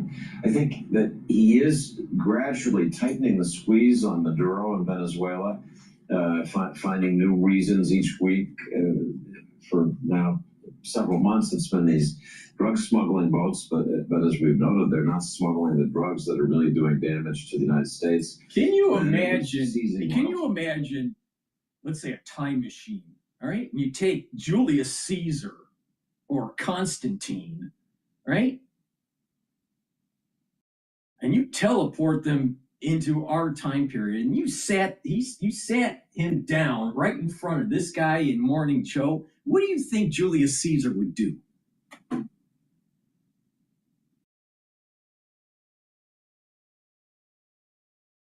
Or Alexander the Great? What do you think where are the men?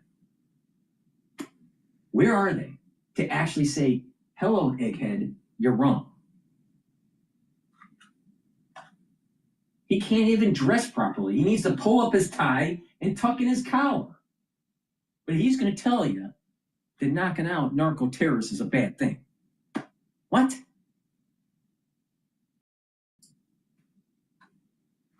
That had been sanctioned under previous reasons, but were available targets. And now the president, as we sometimes say, is jawboning. He's threatening Maduro with further additional strikes and this not so veiled suggestion that what he really wants is for him out of Venezuela. He knows what I want. He knows what he has to do. The president just said. With a group of friends last weekend who follow foreign policy. And is Maduro even legitimately elected? Oh, wait a minute. There was a jump diffusion with those voting machines. Very similar to 2020. You know, votes, and then all of a sudden, blip, votes. Statistically, like, impossible. Same thing happened during his election. And oh, by the way, to maintain the peace, the Wagner Group from Russia came in to support his regime. Wake up, America. Wake up, Morning Joe. Drink the coffee. Start supporting the empire.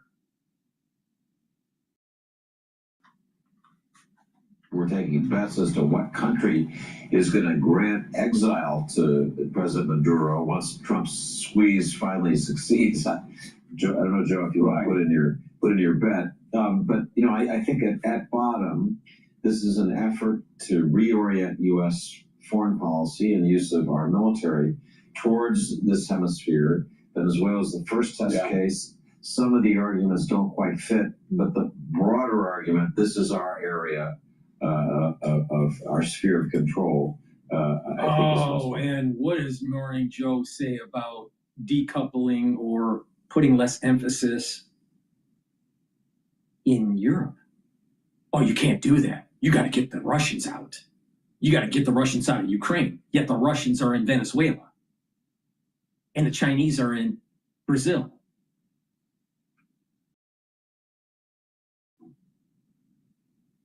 And they're saying that Trump isn't being rational? I just can't take it. I just can't take it.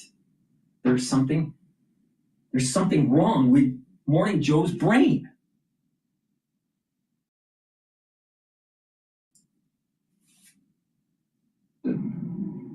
David, as we wrote in our newsletter the other day about anti-Semitism, quote Ecclesiastes 1:9, there is nothing new under the sun. And as a public service to people in the White House who don't know history, that don't read history, that I'm not being snide, it is the case. They don't know the history of what has happened in the past. We can march them back, David. I mean, 1961, the Bay of Pigs went terribly. If you look what happened in the coup that the United States and the CIA pushed on Guatemala in 1953, that ended in chaos and dictatorship. It ended very badly for us. If you look at what happened in Brazil, there was an idea that we were going to oust a leftist government in Brazil in 1964. What happened? They had a dictator. They had an autocrat. They had... Yeah, and what was also happening in 1964, Morning Joe? We had a lot of focus in Vietnam. And unfortunately, our government can't chew gum and walk at the same time. Severe human rights violations for the next 20 years. You can look at other countries in South and Central America. It never ends well. He's What more did we worried do in about the 73? civil rights. He's more worried about, you know, the well-being of these foreign nationals in terms of our geopolitical maneuvering. What about how he treats his staffers when he was a congressman? I mean, we still don't know really what happened, right, Morning Joe?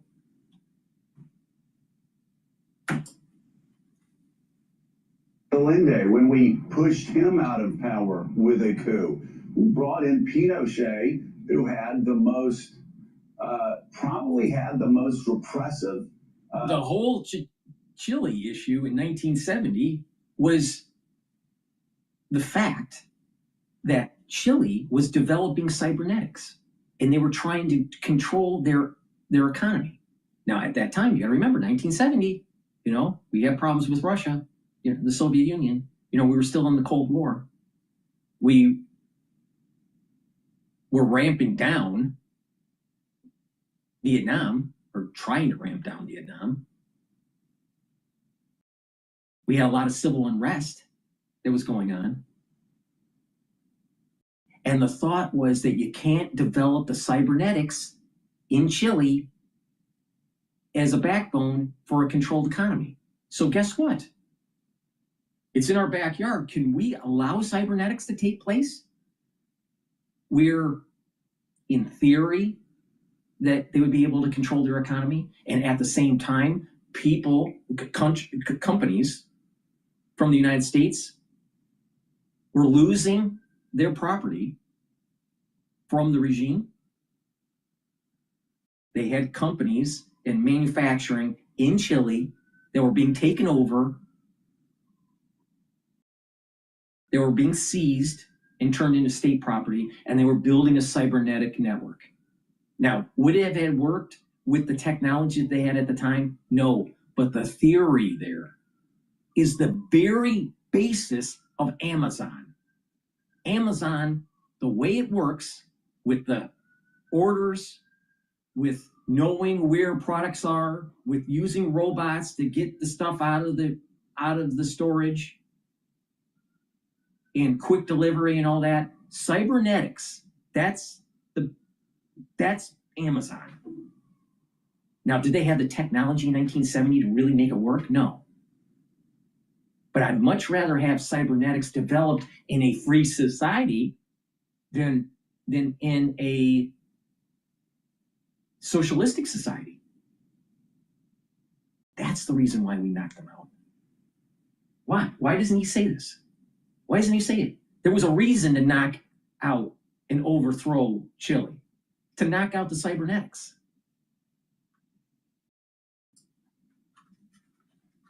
Regime in South America over the past 50 years, tortured people, disappeared people.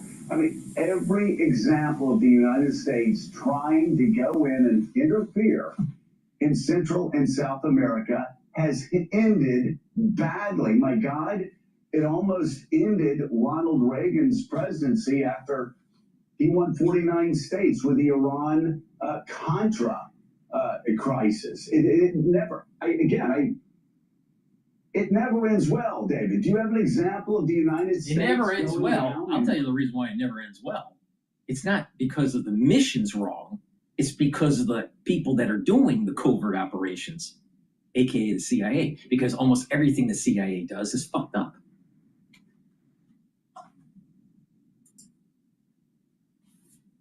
The CIA are using efforts like this to remove a Central or South American government where it doesn't end up blowing up in our face and causing even more chaos on the ground, more destabilization on the ground, and more hatred toward the United States on the ground. Okay, Morning Joe, let's just not do anything and just let Russia and China take our lunch. Take our 2 acres of our 5-acre farm. Okay, Okay, Morning Joe. Let's just play patty cake with China. China.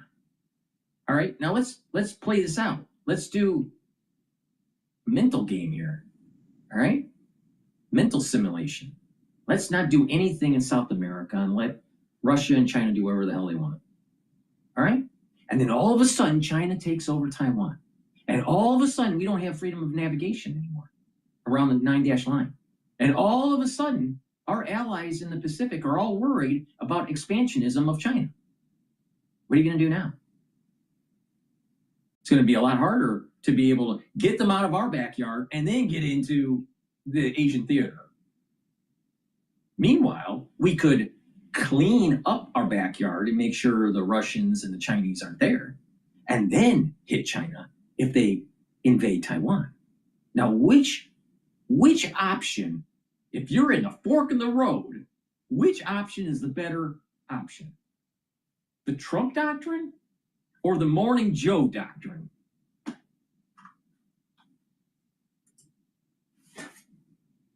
Makes it harder for diplomats like Marco Rubio to do their job following our bungled efforts in Central and South America. You know, Joe, I would have said a few months ago that Colombia was an example of the United States helping a country escape the clutches of the most ruthless narco traffickers, helping them run what amounted to covert action over years in the jungles against the alliance of drug dealers and rebels. But even that, Donald Trump decided, for reasons that are still unclear to me, he wasn't comfortable with. So Colombia is now on the out list. I've tried to sit down with retired CIA officers over the last month or two who served in Latin America and put to them exactly the question that you asked. Did any of this stuff that you did through your careers work out very well? And the answer is usually not, because of the difficulty of recruiting operatives in these governments in Latin America who are democratic forces themselves. Okay, so you hit them with a mechanized military instead of militias run by the CIA. That's the answer. It's B-2 bombers. It's Tomahawk missiles. It's kicking ass. Not militia here and militia there and militia everywhere.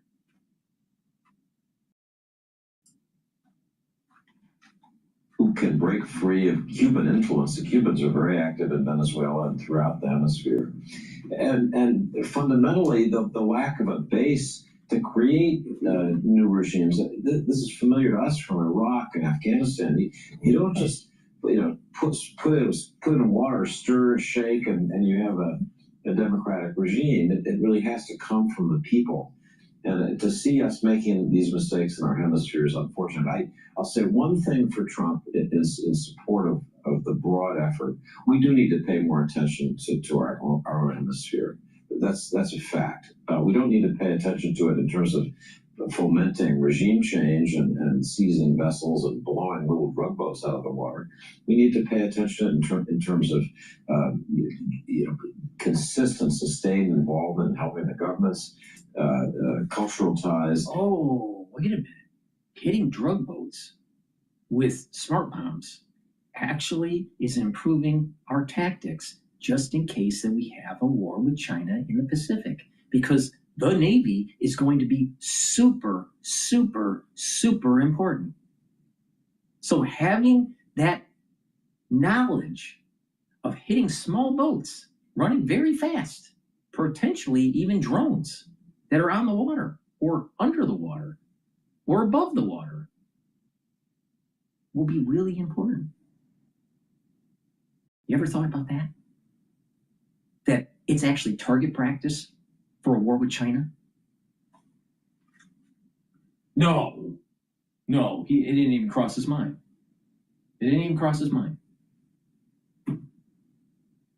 I would like to know if he's served in the military, because this guy sounds like a dipshit. In all those senses, I think Latin America emphasis is overdue, but not in the way that it's being conducted now.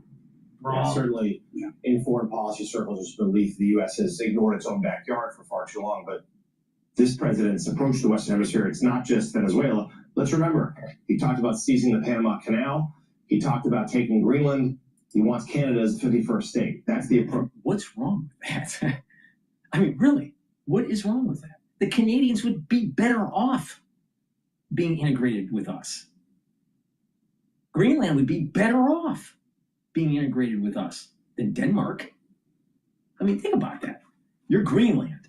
Would you rather be a Denmark citizen, being a part of the Commonwealth of Denmark, or being a state of the United States? I mean, let's get real here.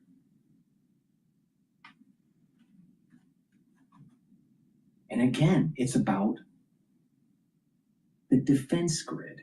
It's about the Iron Dome.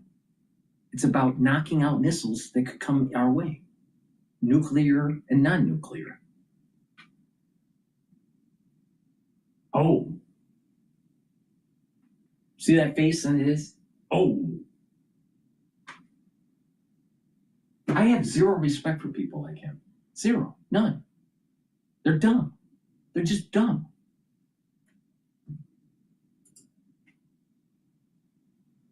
To this point, we'll see where he turns next after Venezuela. But David Rowe, let's talk about the Maduro regime and what seems to be a ticking clock here.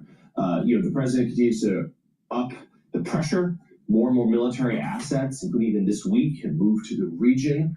Maduro, though, has made pretty clear he's put his nation on. Just imagine if President Harris was in office and there was a decision, strategic decision, to do the exact same thing that Trump's doing. Knock out the narco-terrorists, do regime change. MS now would totally rewrite their script and say the Democratic Party is all right. But if Trump's doing it and the Republicans are doing it, they're all wrong. MS now, it's more like MS for the Democrats now. Or maybe it's MS for the narco-terrorists now. Or maybe it's MS for China now.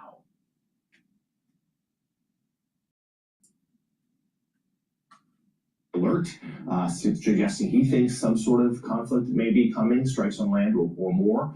What's the latest you've heard as to the approach? But more than that, how long can the U.S. maintain this posture? Like, how long can that carrier group be there? Like, how long can the U.S. have this type of armada in the region? And at some point, is that going to force Trump to make a decision? So the carrier does need to get resupplied and refurbished. So it's a matter of weeks is the general estimate I've heard. And there's no facility in the Caribbean that can do that. And there was a big strategic change, I think, this week. And this was this effort to block oil sales by Venezuela. And I talked to experts and former diplomats, and they've said that is a way to pressure the Maduro regime. But the New York Times story was by Simone Romero that was noted earlier. It will inspire nationalism among Venezuelans. To say out loud it's about the oil is exactly what Maduro wants. That will help him. So it's going to take a while, but he needs those oil sales to sort of pay soldiers to keep the government functioning. So that's the thing to watch. Let's just think about this. If we sanction the oil and he can't pay his soldiers, and even let's just give him the benefit of the doubt, and you have civil unrest that is aligned with Maduro and against America's empire, if you still can't pay your soldiers, do you think your soldiers are going to fight? Absolutely not. So if you game theory this out, the way Trump is doing it is the better way to do it. Oh, Trump is bad all the time on MS Now.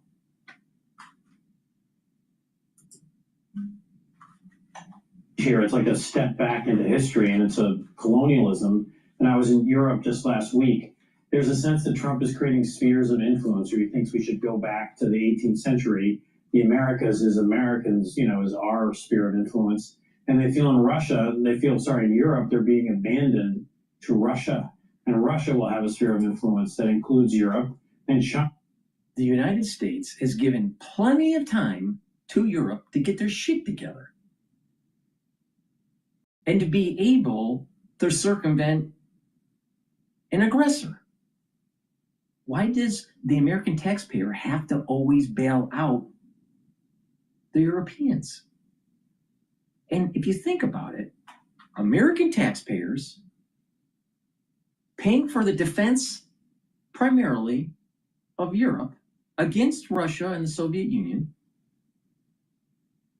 while those individual countries within the European Union have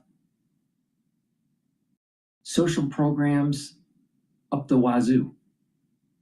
And the only reason why they can afford those social programs is because the American taxpayer is supporting their security. Now, do you think that's fair? Meanwhile, China and Russia are digging their heels in our backyard? Where's the common sense? Oh, we don't have common sense in Washington. Why is that? Because you got a bunch of libtards.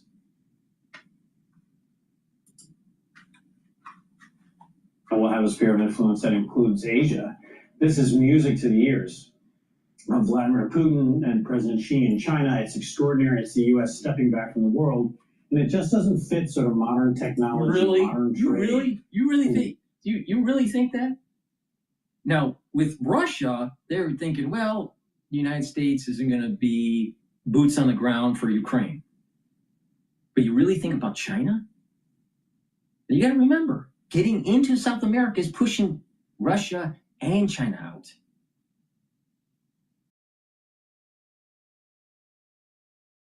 So China's probably going, well, wait a minute. Let's take a look at how the United States is moving their military, how they're going to execute the operation in Venezuela. This may be target practice for the big event in Taiwan. Why isn't this guy saying this? I mean, it's not rocket science. Really, it's not. Why can't he say this? Come on. I know it's in you. You can say it. Young people want to live in Venezuela and other countries, so I just don't see how all this is going to work in the long term.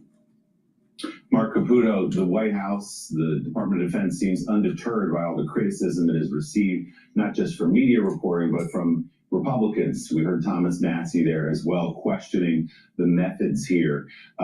What is the White House's end goal, as far as you can tell, talking to your sources? A small boat here, a small boat there. What's the end game? Regime change. 2 or 3 days before Trump took office, Axios I wrote the first story saying that they're going to have a policy of regime change. So that story is bearing out here pretty well.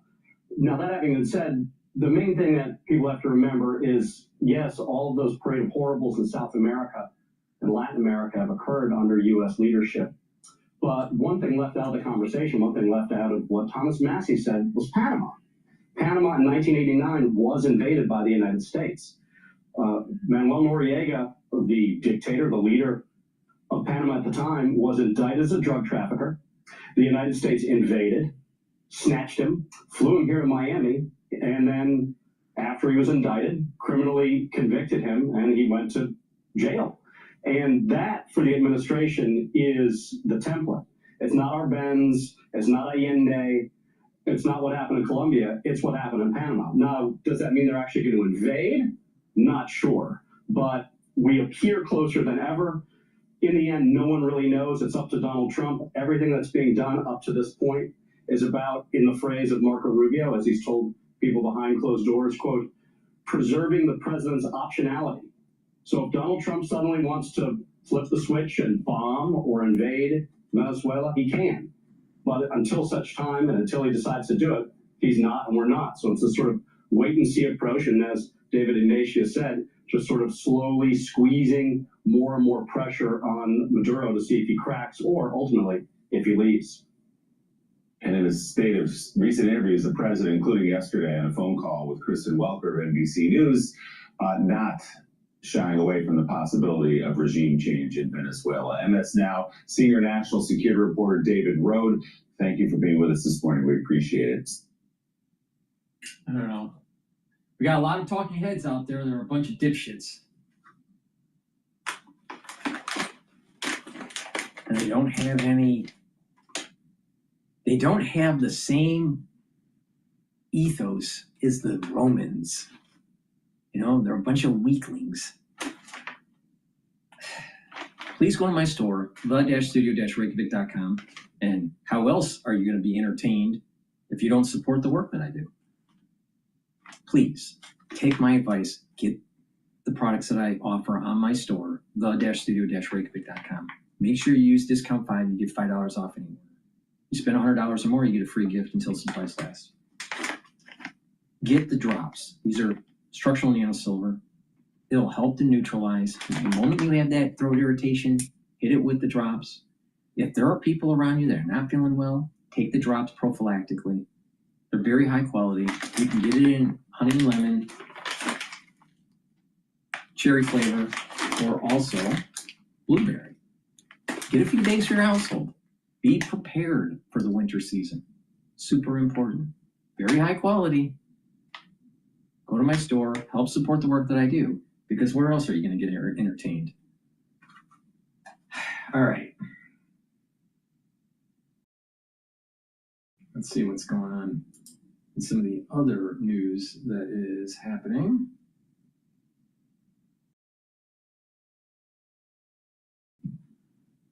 All right, let's listen into National Review that was just published about why does Bernie Sanders want to stop AI and sabotage the American future? Now, I think there are some problems with AI. There are some benefits from AI, so I don't know what this guy's going to say. But let's listen in, and I'll give you my opinion. Do not get a consolidation loan until you see this. Did you know that on most credit card statements, there's a warning that tells you how long you'll...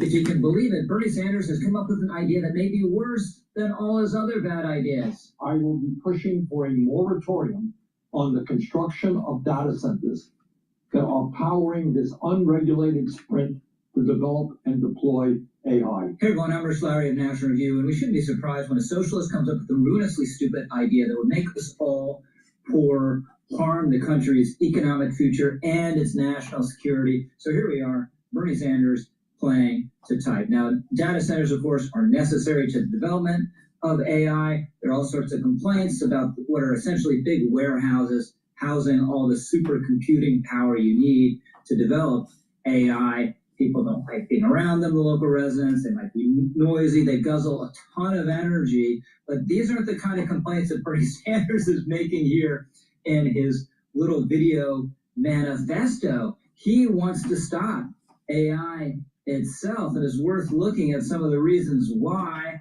Of course, part of it for Bernie is that the wrong people are developing AI. Who is aggressively pushing these technologies? Well, surprise, surprise. It happens to be the very wealthiest people on earth, people like Elon Musk, Jeff Bezos, Mark Zuckerberg, Peter Thiel. He has 5 homes. He's a multimillionaire. And he believes in communism.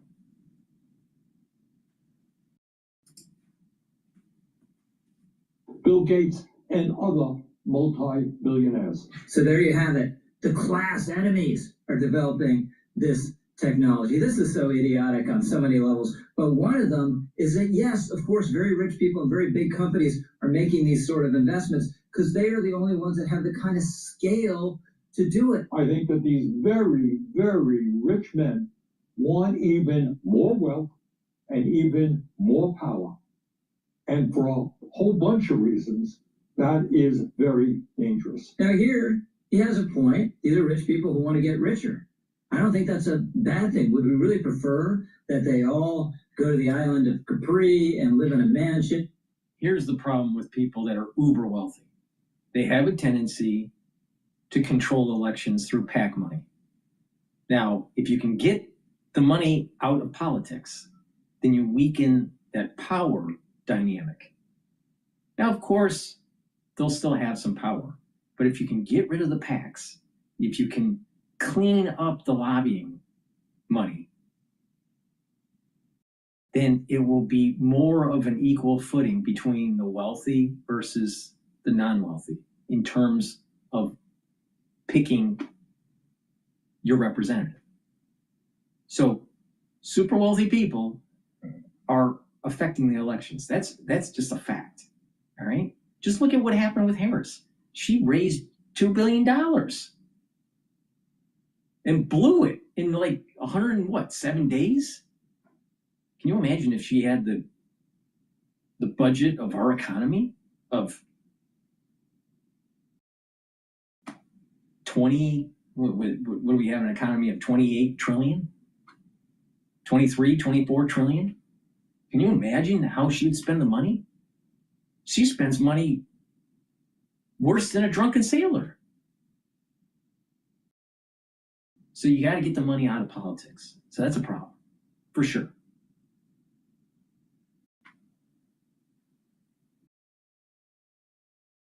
And I'm concerned about AI in terms of the use of it in developing unconventional weapons, especially biologics or chemical. And I'm concerned about AI taking jobs or restructuring the job market so fast that it causes harm to the economy.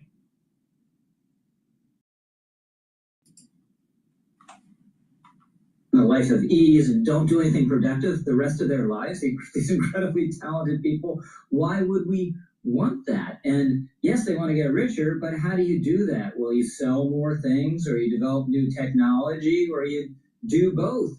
Again, these are all things that increase the net welfare of everyone around them and the rest of society. Right? So, yeah, they want to get rich, they want prestige, they like the idea of being first, they want their company to be bigger, they want their All you got to do is do this. These rich people create companies. You can buy those companies if they're publicly traded. And as the stock goes up, you get richer too. Now, will you be as rich? No, because you won't have as many shares. But all you got to do is, if you want to be like Elon, if you want to be like a junior Elon, just buy his companies and you just hold, and eventually you get rich. I mean, think about it. If you bought Tesla when the IPO was released or 6 months after, you'd be a lot more wealthy. Now take the same idea with SpaceX when it gets released. You could buy and hold for a long time. SpaceX looks like it's going to be the next AT&T. It's going to dominate telecommunications. It's going to dominate high-speed internet. It's going to dominate warfare in space. And then you add in, they're creating almost like a geosphere. All right?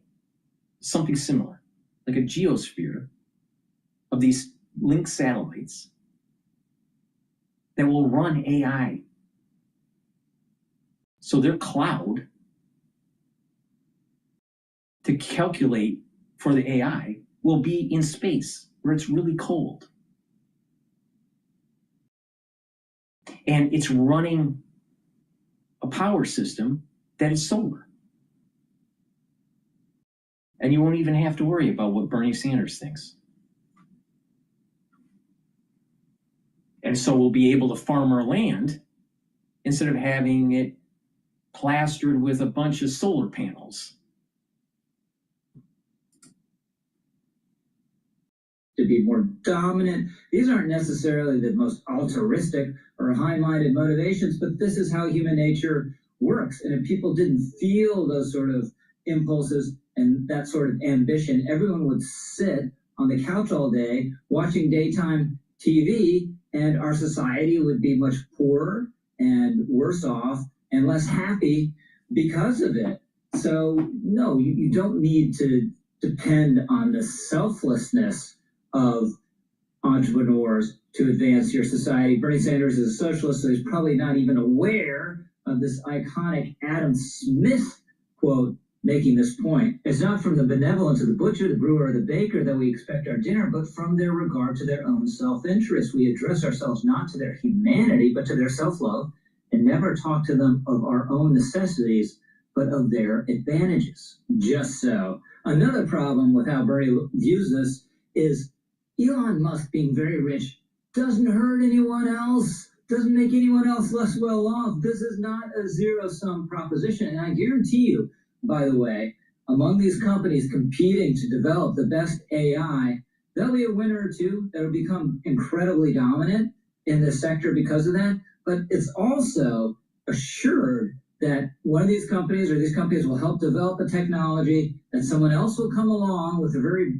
bright idea, a new way of looking at things, and use to undermine their position in this business. In other words, they'll plant the seeds of their own destruction in a way we can't imagine and they can't imagine at the moment. This is how a vibrant free market economy works. But of course, Bernie is on the verge of despair. What will AI and robotics mean economically for the working class of this country? Well, don't listen. I started on Tucket 14 years ago, and today we have more than 85 stores. I've talked a million times about our perfect untucked shirts. But what I haven't talked about is... Well, don't listen to me. Listen to the people who are developing those technologies. Elon Musk recently said, quote, AI and robots will replace all jobs. Working will be optional, end quote. Now, Bernie contradicts himself here because earlier in his video, he says there's no way that the people developing this technology are thinking about the potential downside consequences, when in fact, some of the starkest warnings we've gotten about such consequences are from the people developing the technology. And Sanders quotes Elon Musk to this effect. I would just say, Elon Musk, great guy, many virtues, should be taken very seriously, but sometimes he exaggerates. Sometimes he exaggerates just a little bit. And that statement is probably an example, but Bernie Sanders is taking it deadly seriously. If AI and robotics eliminate millions of jobs and create massive unemployment, how will people survive if they have that does happen? It might.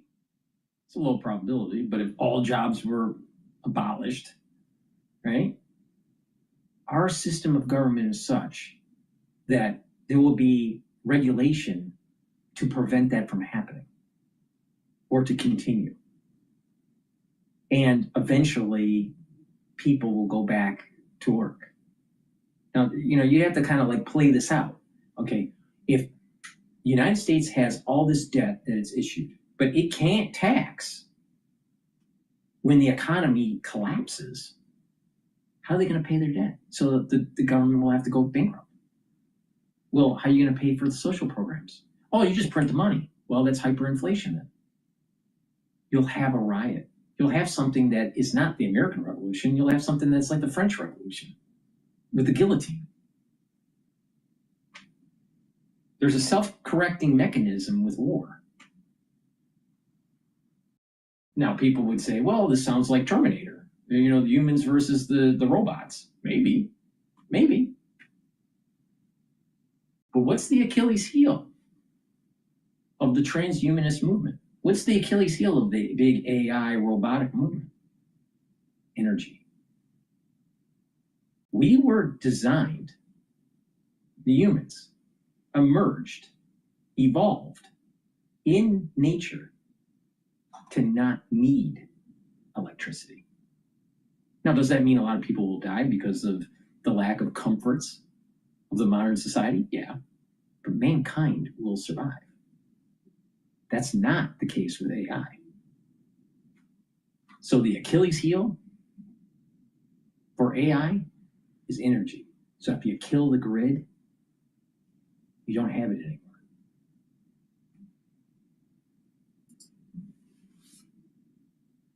That represents a huge misunderstanding, right? So if AI eliminates a ton of jobs, or all jobs even, that's only happening because it's much better at doing those jobs and more productive. So the productivity of the economy would massively increase. You only get wealthier when productivity does increase, so it'd be a wealthier society. The government presumably... I think there's going to be an awful lot of people that are dislocated that won't be able to pay their mortgage. And then if you have enough of them, then guess what? Lehman all over again times 10. So I think he's understating some of the downside risk here. Have more tax revenue and would be able to take care of all these people who weren't working. We already do a fair amount of that now. So I'm not saying this scenario is going to happen, but if we play along with the hypothetical, that's clearly what would happen. And I'm not sure why Bernie Sanders would be frightened of this prospect, because he's a huge supporter of the welfare state. Now, to this point, these kind of catastrophic scenarios have never come about. Doesn't mean that there aren't downsides to technology. There are. There are downsides to everything, right? Social media has had negative consequences. The rise of the iPhone has negative consequences. But these sort of predictions about mass job loss because of technology, to this point, have never come true. Keynes, the great economist, warning in the 1930s, the rise of labor-saving devices were going to eliminate the need for labor. JFK worrying about the effects of automation in the 1960s. Look at a couple specific sectors of the economy. The rise of personal computers eliminated the need for a bunch of typists. These were jobs overwhelmingly held by women. Did that decimate the prospects of women in the workforce? No. Look at the rise of spreadsheets. Eliminates the need for a lot of bookkeepers and clerks. Did that eliminate accounting? No. Accounting got more sophisticated. In a dynamic economy that's getting more productive and richer, there's always flux in the kind of jobs you have. A majority of the current jobs we have in this country exist in occupational categories that didn't exist prior to 1940. So going after these data centers to try to end AI makes about as much sense as trying to end the mining of coal on the cusp of the Industrial Revolution in Britain, which was fueled by coal. It makes as much sense as destroying new technology in the 19th century in the textile industry. Wait a minute. They did that. Those were the Luddites. On top of all this, you're not going to stop AI even if you try, because China is not going to stop researching AI. Neither are other countries. And if you deny U.S. companies data centers here in the U.S., they just go abroad and find data centers there and conduct the research that way. So this is a fantasy on top of everything else. Now, with regard to the practical question, are these things a drag on the electricity grid? Yeah, sure. But the way to deal with that is to unleash more American energy, build more energy infrastructure, and have a more rational energy policy. At the end of the day here, no matter how much Bernie Sanders... And a more efficient energy grid. I mean, we waste a lot of energy. If we are more efficient on the use of the energy, we won't have a problem. Calls himself a progressive when he's not calling himself a socialist. He is a reactionary socialist. He is attempting to sabotage the future based on his imagined vision of what the past once was. Don't let him do it. I'm Rich Lowry, over and out. Please go to my store, the-studio-reykjavik.com, and get the Goodnight Formula. This has tryptophan, melatonin, GABA, and passion flower. So you get into those cycles of REM sleep. 3 to 5 cycles are needed per night to get into deep sleep and REM sleep, to detoxify your central nervous system, to consolidate memory, and to be well rested. When you take this regularly, every night, you are slowing down the aging process and improving your brain function. So please go to my store, get the Goodnight formula, consolidate that memory. You don't want to be stupid. Now, the multivitamin. This is easy to digest, and it has the multivitamins that you need for proper enzymatic activity, so your cells perform properly. Again, it's easy to digest, and is part of the foundation of my anti-aging protocol. Take this every day, and add the probiotic. You can get the probiotic in veggie cap version or the powdered version. I prefer the powdered version. Now, by taking a good probiotic, you're improving your gut biome, you're improving your immune system at the gut level, you're allowing your nutrients to be absorbed properly, your metabolism will be better, your sleep will be better, you'll get rid of brain fog. A lot of people don't realize that if you have a good gut biome, you actually sleep better. In addition, your skin will improve. So you get lots of benefits by having a good gut biome, and good health starts at the gut. So please go to my store and get the probiotics and take the multivitamin. Take that every day. And guess what? We're in the winter season. You need to get the vitamin D3, and this is dual purpose. This will help with gene expression. It's a gene expression cofactor. Vitamin D3 will get rid of cells that are infected. It helps to get cells to go into apoptosis. Vitamin D3 will help to absorb calcium. If you do resistance training, you'll be able to build denser bone. And vitamin D3, especially if you stack it with K2, MK7, will help with your cardiovascular health. So please, go to my store, get the vitamin D3. Make sure you use discount 5 to get $5 off. And if you spend $100 or more, you get a free gift till supplies last. All right.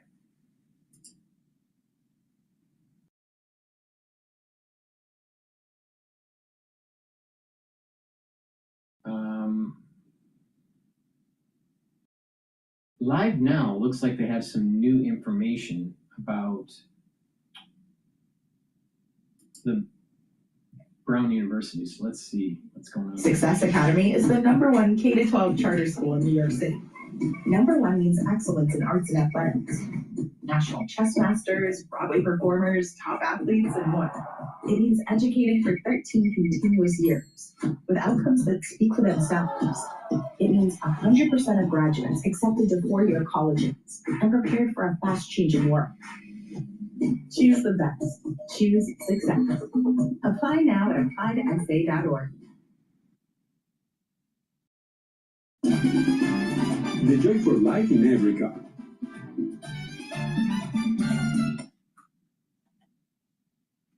You're looking at video right here coming in from WBZ out of Salem, New Hampshire. That is where last night law enforcement heavily surrounded a storage unit where they say inside they discovered the body of their suspect.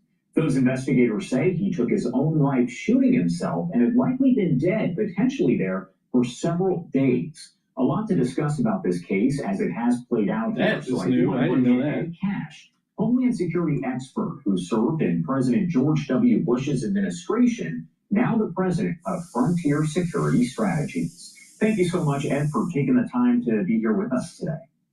Morning, Josh.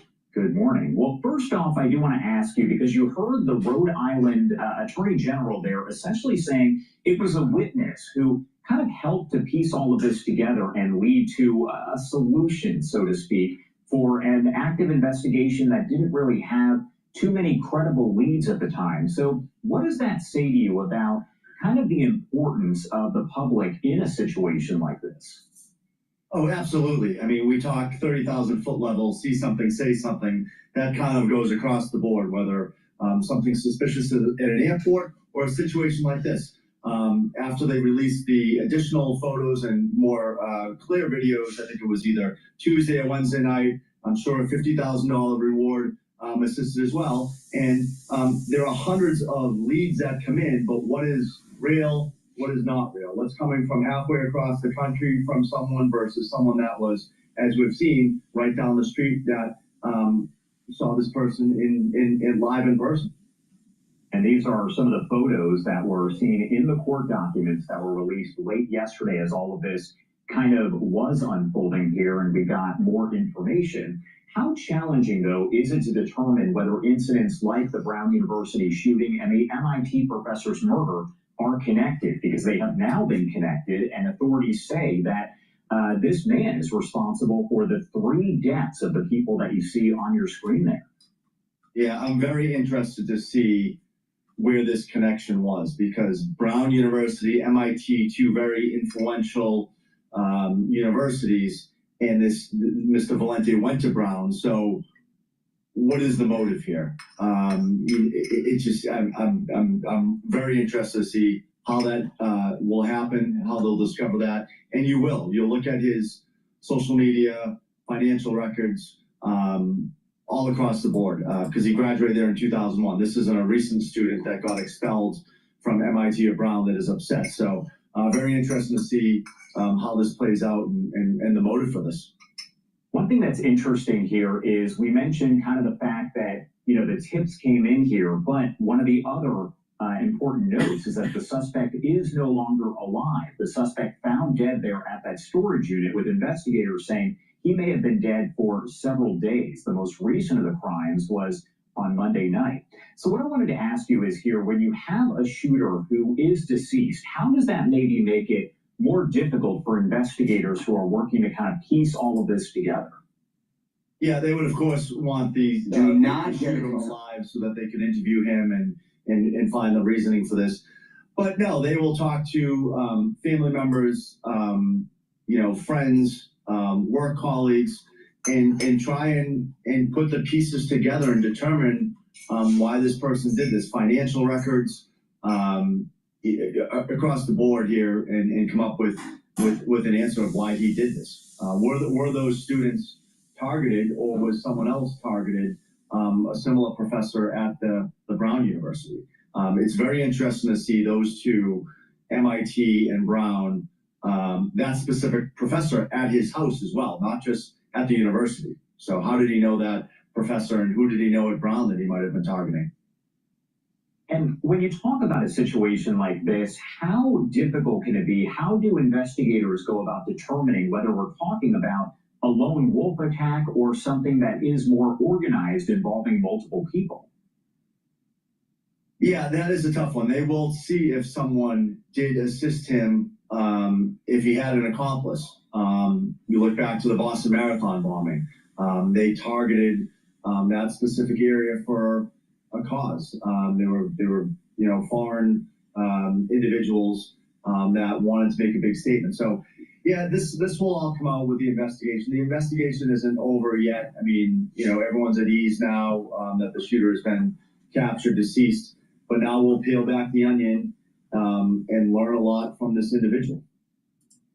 And as the investigation, I didn't realize he was dead for a few days or a couple days. All right, let's dive into a clip from Fox talking about youth sports and that there's a crisis going on, according to experts. So let's listen in on here. Caught up in what's going on, the horrific stories that happened over the weekend, but there was something really important happening in Congress yesterday. Lawmakers focusing on the cost of youth sports. Here are just some of the growing issues impacting children and their parents, especially if you're like some of the 70% of parents living paycheck to paycheck. On average, if you want your kid to play sports, not go pro, it's about $1,000. That's up almost 50% since the pandemic. $30 to $4 billion a year. This has become an industry to play in your league, to put your son or daughter in the best situation possible for them to be successful. What parent doesn't want that? Kids from low-income houses are 24% homes, 24% play for less than the high-income houses than their peers. So if you're I want to dive into this a little bit. I think to build team spirit, to build a foundation on how to work in a team, sports is a great way to do it. In addition, it will help with the health of the youth because they'll be more fit, they'll be active. Their brain function will probably be better because if you notice that people that are building things or constructing or making art or playing an instrument, when there is a brain activity on top of a kinematic activity, a movement activity, they work together, they're synergistic, and it helps with brain function, especially while these kids are developing their brain, because it's wiring. The brain is wiring because of this neuroplasticity. So certain areas of the brain will prune and other areas will start to connect. So sports, I think, is a really important feature in terms of the social, the health aspect of it, and brain function. All right. But there's also something that many people maybe don't realize. Maybe some do. I'm not sure the percentage. Your ability to get into a really good school for a kid radically increases if you have some sports acumen in hockey, or football, or lacrosse, or volleyball, whatever, basketball, right? So this is the reason why the newscaster, Kilman, said to improve your chances of success for your child. Now, it's not impossible to be successful without sports. There are many people that are. But you'll notice that people, especially at the very prestigious universities, one of the ways to get in is through sports. All right? But you have to also have academic chops. All right? Now, what was I saying earlier in the video? Not enough kids are taking sports. Maybe it's because of finances. Maybe it's because they're just eggheads. But the thing is that we're starting to develop a generation that's now willing to fight. The reason why sports were instituted in schools was to have a group that could be trained in warfare if needed. That's the reason why. Sports didn't just pop up because it was fun. It was to develop males so if they needed to go to war, they could. And you have to remember, at that time, we didn't have a standing army. Normally it was a war, and then we brought the levels of the troops down radically. Now we have a standing army. But the thing is that sports started for war. So if you take that away, or if students aren't in sports, they don't have that warrior ethos. And hence the problem that we have with Brown University. The students weren't willing to step up and fight. They hid. The students weren't willing to coordinate, to corner a 48-year-old that's overweight.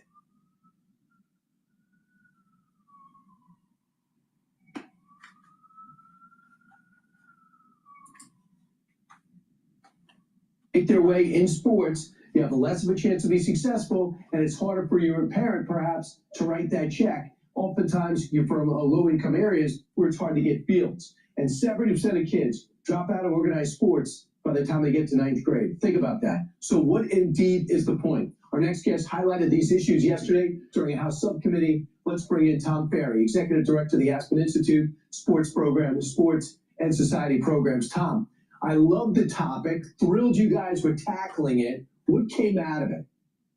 I mean, honestly, I thought there was great agreement about the value of sports and building healthy kids in terms of military readiness, strong cohesive communities, bringing down healthcare costs.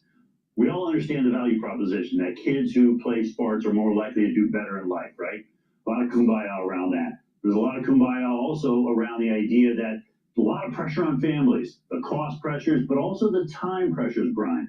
Our research shows that the average family spends 3 hours and 20 minutes a day on their kids' youth sports. And if you got like 3 or 4 or 5 kids, that's a hard thing to do. So people are feeling it from when kids are 7 and 8 years old, and they're like, this feels like too much. So it's not that every parent wants their kid to go pro. That's some of them. But they just want their kids to be successful. And there's winners and losers in every big game and little game. And you know how they feel. So you want to try to cushion that feeling or push them forward to experience that. So a lot of times parents' hearts are in the right place. Why did it become expensive? It's become expensive because when you and I were growing up, we had what we call in-town recreation leagues, right? Classmates playing with classmates at a local field. One season we go, low economic barriers to entry, low time barriers to entry. But what's happened is we've created these travel teams, which used to only exist in high school. They pushed down to middle school, and now they go all the way down to second grade. And once we create these trial-based travel teams, which are often private, the cost goes from a couple $100 a year to several $1,000s a year. And it starts structurally pushing aside a lot of kids who can't afford it, or they're just late bloomers or whatever. And so this is what's happened. We've allowed the travel team environment to sort of take over. Interesting. Right. So, for example, back in the 70s, and the early 80s, I would say almost during the summer, we either played baseball, street hockey, or football almost every day in the summer. And during the time of the year where it was good weather, during school, we would play after school. So we were always active. It was just part of, but that was before computers, PCs. So like the Commodore 64, that was my first computer. The Commodore 64, I didn't have the Commodore 64 until 6th grade. So, before 6th grade, everything was outside. And we didn't have we didn't have travel teams or anything like that. There was organized, and then there was like street, kind of like street or backyard kind of, stuff that was going on. We played football every day. And we'd have we would have probably like 8 people, eight kids or 10 kids. So it was like 5 per side for the team. It was perfect. But you have to have a population. You have to have your neighborhood have enough kids of similar ages to be able to do that. So a big problem now is there's too much technology. People are in home, in their air conditioner, with their air conditioner, and they're not outside playing, and they're not playing football, or they're not playing baseball or whatever. All right. But the other part of it is that there's not enough kids in these neighborhoods to be able to assemble a team like football. You can play catch with 1 or 2 or 3, right? But you need it. You need a larger kid population of similar age groups. You don't have that today. So that's another big problem for just spontaneous outdoor play. So what happens is that you have to have more formalized leagues that travel around because no one has kids anymore. So it goes back to the very thing that I said. If you don't have God, country, and family, you don't have a productive society. You don't have a growing society. You have a declining society. This is another perfect example of it. And hence you have kids that go to Brown University and other universities that when there is a shooter in their building, they don't know how to react. Now, I think personally that kids today should have training, defense training, be active in sports, and also go through a program like the Boy Scouts or the Girl Scouts and learn about how to camp, how to work with teams, work with little material and get stuff done. Because a lot can be learned from that. A lot can be learned. instead of this coddled generation that's a bunch of dipshits.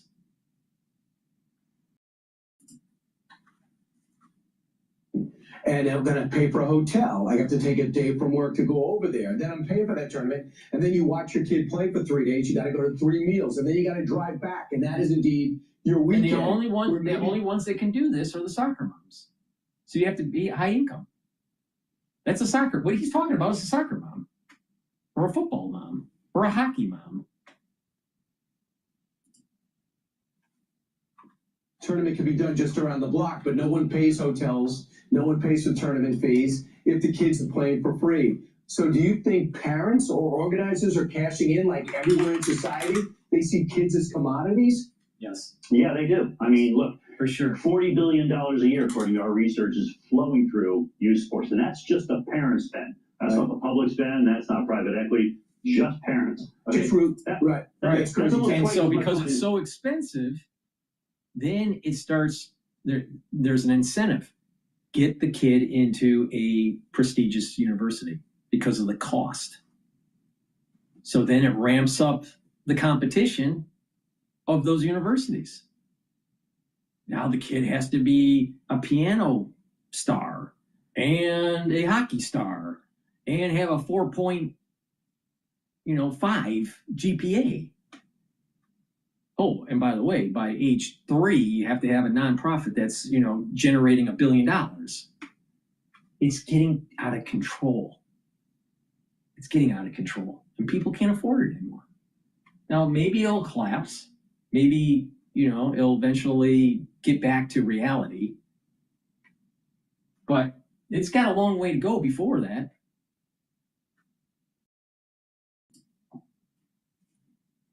Through the NFL. So, yeah, it's become a commercialized environment. Just give me a little bit of hope. Tell me a couple of things that you guys came out of this that you could do right away. Bring back recreation leagues. Have park and recs say this is really important that we have low-cost sports up through at least 6th or 7th or maybe 8th grade and prioritize the field space. This can be done. We don't need the federal government to come in and solve the problem here. This can be done on a community-by-community basis by a community saying, look, we want sports to be accessible and a great experience for all kids, and we're going to use our fields and our gym space to make sure that those local leagues come back. Definitely. Right. Have fun again. And not only that, don't have to coach everything. Tom Perry, thanks so much for you guys. Not only that, work with the nonprofits, because the nonprofits can help with these youth leagues. Catholic Charities has one of them. They have a youth league, Catholic Youth League. CYO, the Catholic Youth Organization, is one of the programs within Catholic Charities that helps youth into sports to work in their local community, right? And they get donations from prestigious athletes, right? And sell memorabilia and autographs, and that's how they kind of fund the organization. But the thing is, it allows kids in the inner city to be able to participate in sports, to reduce diabetes, to reduce health problems. Because I'll tell you, kids today are really out of shape, and you got to get them active, right? But not only that, it gives them confidence. It allows for team building. You get a lot of benefits from it. So it's the municipalities, the mayors, the principals of the school, the leaders of the community working together to push this at a local level and work with the nonprofits to do it.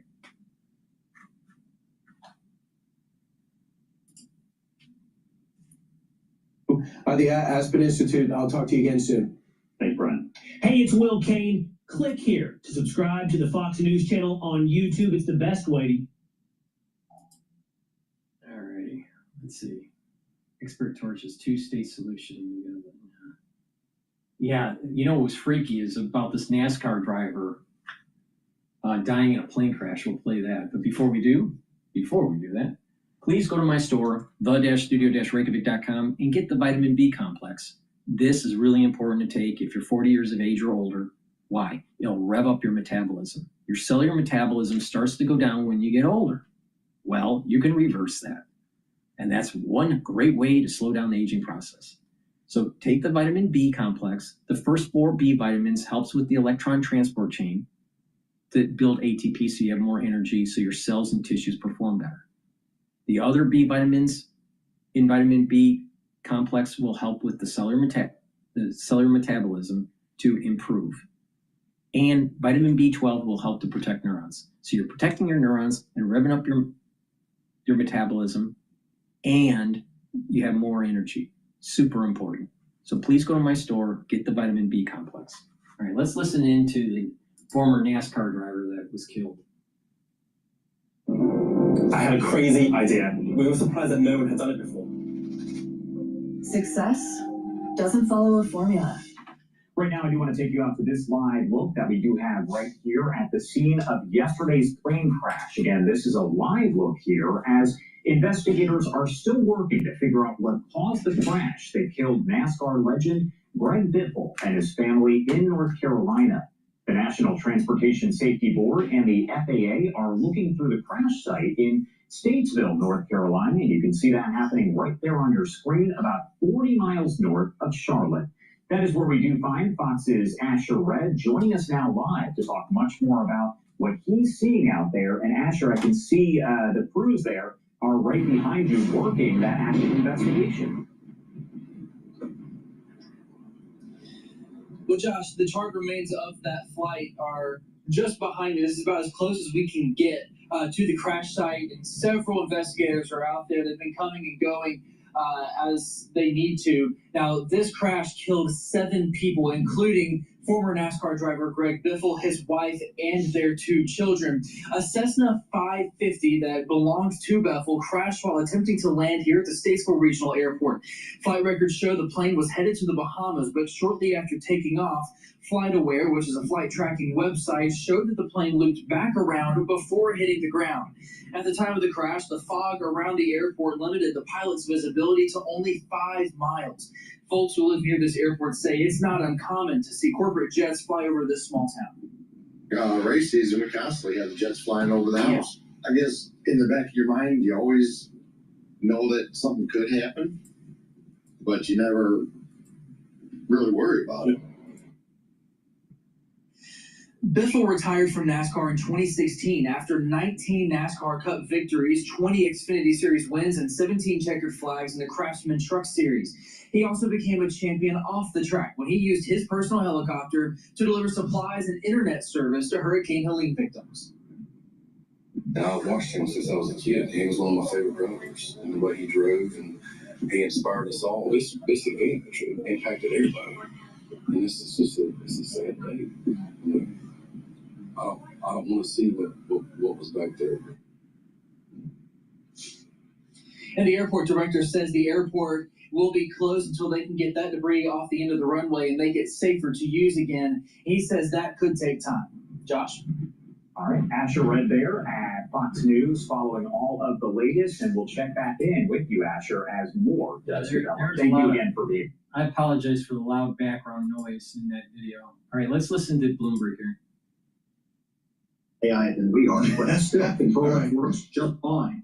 And so you're going to find that. You're going to find Control F, Donald Trump, or DJ Tate, right? DGT for Donald Trump, right? So you're going to, first of all, do that kind of thing, but then it's going to be a painstaking process. And again, kind of to the points that were made before, the legion of journalists who are ready to receive this, frankly, are very confident in their job. We don't have confidence not only in the fairness and objectivity, but quite frankly, if you look at the performance of this Department of Justice and the people they put in, you have some questions about their competency and their ability to deal with these large documents, both in the Department of Justice itself and the FBI that's supposed to be doing the investigation. So I'm putting my faith in journalism, at least on this one, in terms of getting the correct information out. You've also got a Republican from Kentucky on the Oversight Committee saying pretty outright that if he doesn't see names of men who could be, charged with rape or other crimes, he's not going to believe, or he's going to know that they didn't release everything that they could release. Is he right? Are there things, we've been talking about what is getting redacted. are there things that if they are not there, I mean, look, DOJ has said we're not getting all the documents at once, but what should we be looking for in absentia in these documents that could tell us what? Well, a lot of these are going to center on what are called FBI 302s, which are the standard FBI report form. It's basically the equivalent of a police report that FBI agents do, their standard police report. So they're going to be looking in gaps in sequential Bates numbering. They're going to be looking for forms that refer to other forms that just aren't there. And it's a very interesting in terms of the politics and the split in the Republican Party, because, you know, the Republican Party has always cast itself as the party of law and order and in favor of that. And if they don't see correct law and order and the respect for victims, they're going to have a real issue here, and there's going to be pushback. And also, I think there's got to be something else to keep in mind, and the people disclosing should know this. People have copies of these things. I frankly am surprised that nothing has been leaked before this. Somebody or several people have these documents in some hard drive someplace, and if they're not correctly disclosed and released to the public, they're going to get out eventually. I mean, don't forget, all Nixon's tapes eventually got out. And I think that's what will happen here, and that, quite frankly, is the fine. And I think also you can read these things, and I have a lot of experience reading FBI 302s and other large discovery packets. You develop an ability to see what's between the sheets, what's between the lines, and what's missing. And I'll tell you, as a criminal defense attorney, that's what you hone in on right away. Robert, we have 1 minute left. I just have to ask you about what's going on over at the county center here, the change of the sign there today. And from what we understand, only Congress can change the name of the Kennedy Center. Is that legal? It is absolutely not legal. And frankly, it's akin to renaming the Department of Defense, which shows that America is about defending democracy, to the Department of War. And simply, it's not. I also think it's in very, very, very bad taste. It is called the John F. Kennedy Memorial Arts Center because he was an assassinated president of the United States, an event that many of us remember in our lives as a key event. And now Donald Trump wants to hone in, having not had that sacrifice. Indeed, a living memorial here in Washington. Robert, it's great to see you. Thanks for your... Let's play the plane crash of Greg on CNN. Without Headway, I can't imagine that I would ever be taking insurance.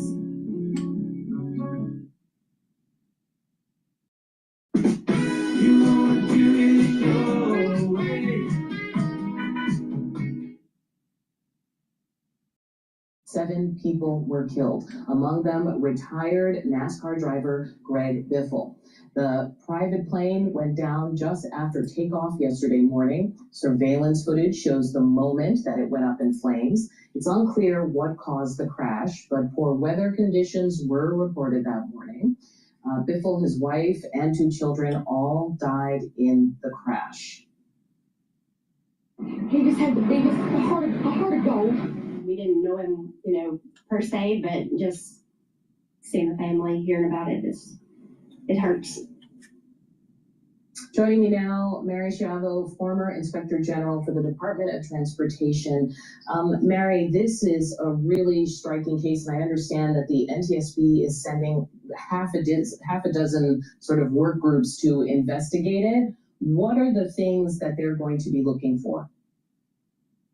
Well, the NTSB is sending a pretty big team because there are a lot of these planes out here, and obviously there's a lot to be learned from this one. The teams are going to be looking at the maintenance of this aircraft. It was a 1981 plane. It had had some updates, probably had the engines changed out in about 1999 or thereabouts. Overhauls of the engines, anything maintenance related to this plane, any modifications. Its last airworthiness was just this year, its last checkup, so it looks fine, but the NTSB will dig deeply into the maintenance records and the maintenance record of the plane. They'll be looking at the piloting. The reports are there are 2 pilots on board. Mr. Biffle also had a pilot's license, so they'll be looking at the decisions they made and whether weather had anything to do with it. It was bad weather, there were 400-foot clouds and 1,000-foot ceiling. And then the piloting and the flying. This plane never really got above 2,000 feet, this high elevation airport. And as it was coming in on its emergency landing, it was very, very low. So we'll be looking at that. And then they'll check the fuel. Literally, the NTSB checks everything it can get. Can you come back to the weather for a moment? I feel a little silly asking that, but at the time, I think that beyond rain, there was a helicopter nearby that had to land, right, due to poor weather. There was the cloud layers. It seemed like there were some elements there that made it a pretty rough day for flying. That's right. Rough day for flying, as long as you have the minimums, and the minimums, the weather, the crosswinds, et cetera, can all be different for each plane. Every plane has its limits. But because there was a report that they had engine problems, the weather probably doesn't have anything to do with it. And the NTSB will, of course, be checking if there was icing. This plane has anti-ice systems, but they will check to see if there's any possibility that the weather affected the engines, affected the rate of climb, affected the airspeed. The airspeed wasn't steady either. The altitude fluctuated, the airspeed fluctuated. So they'll be looking at the weather. There's always a chance it did impact it, but right now it does not look like it. Mary Schiavo, thanks so much. We'll be checking with you today. NTSB investigators are expected to arrive on the scene of a deadly private plane crash in North Carolina that killed 7 people. Among them, former NASCAR driver Greg Biffle, his wife, and 2 surveillance cameras actually captured the very fiery tragedy as it played out. Just horrible. CNN's Diane Gallagher is in North Carolina with much more on this. And this investigation really is just getting underway. What are you hearing? Yeah, Kate, look, there's kind of an ache hanging over Charlotte right now. The NASCAR community is very tight-knit. Everyone kind of knows everyone. So there was a shock here. But the NTSB investigation is underway. Investigators arrived in Charlotte. They expect that investigation to take about a week as they try to determine what happened Thursday morning when that Cessna Citation C-550 turned back around shortly after takeoff and then crashed at the Statesville Regional Airport. That video, that doorbell video you showed that I obtained, the man told me that he heard a boom, his entire house shook, and then he felt a glow he could see come through his blinds because of the fire from that crash. Now, the families of the 7 people who were on board did release a joint statement expressing their grief, also gratitude for all of the kind outreach they say they have received so far. They requested privacy, but they did confirm that Greg and Christina Biffle and their young son Ryder and Greg's daughter Emma, Dennis Dutton and his son Jack, and Craig Wadsworth were all killed in that crash. Now, look, condolences have been pouring in from around the motorsports world for Greg Biffle, who was named one of NASCAR's top greatest 75 drivers in the history of the sport. He's also a NASCAR Hall of Fame nominee. In a statement, NASCAR talked about the Biff's passion for racing, integrity, and commitment to the sport, calling him a fierce competitor and a friend. But what we're hearing about even more today than what he did on the track was off the track. It was his efforts, he and his wife Christina, after Hurricane Helene. They literally, Greg was a licensed pilot, went out, rescued people, put supplies down from the skies. They continued for months after to bring aid to people who were affected in Western North Carolina, and from the governor to U.S. senators, members of Congress, and just fans of Greg Biffle. That's who many people are choosing to remember today. Yeah, my goodness. Diane, thank you so much for that. What a tragedy. With me now, CNN safety analyst, former FAA safety inspector David Susi. It's good to see you, David. Thank you very much for being here. With what we know so far, much more to learn from NTSB, what's your first big question here? The question is why the aircraft made this back turn to come back immediately right after takeoff, and why he wasn't able to make the runway. He landed short of the runway. His low altitude, was not able to maintain that altitude. So that's the first thing as an investigator I'd be looking at. And David, on that note, I mean, I think we have an image of the flight path. It takes off from Statesville Airport. It gets some air. I think it gets altitude, but not much at all. And then turns around to try to return to the airport very clearly once again. And that is when it crashed. From your experience, what is the errors? What could have gone so wrong? And clearly it must have been happening immediately for that turnaround. Well, some of the information you can gain from this is that if the aircraft took off and made that, it was a pretty stable takeoff, and then it made a good stable movement to come back around to the left side. So there wasn't any abrupt jumps up and down or anything like that. So it looks like the pilot was in control at the time. So the concern I have is that once it made that left turn and started coming back to the runway, rather than maintaining altitude, continued to descend. So that tells me that it's lack of power or lack of orientation by the pilots. So we have to look at both of those things. Unfortunately, this aircraft does not have a flight data recorder or any kind of voice recorder. So the investigators are going to have to rely on what the air traffic control information is, the communications there, which there was minimal at this point. They declared an emergency and came back around. But in that flight path too, you can notice that it's a pretty smooth descent. There's no abrupt change. So it tells me that they were in control of the airplane, but they lacked power to get back to the airport. Very interesting. This plane was a Cessna Citation C550. You've worked on these planes before, David. In addition to not having data recorders that you're talking about, what else stands out? What is the safety record of these planes?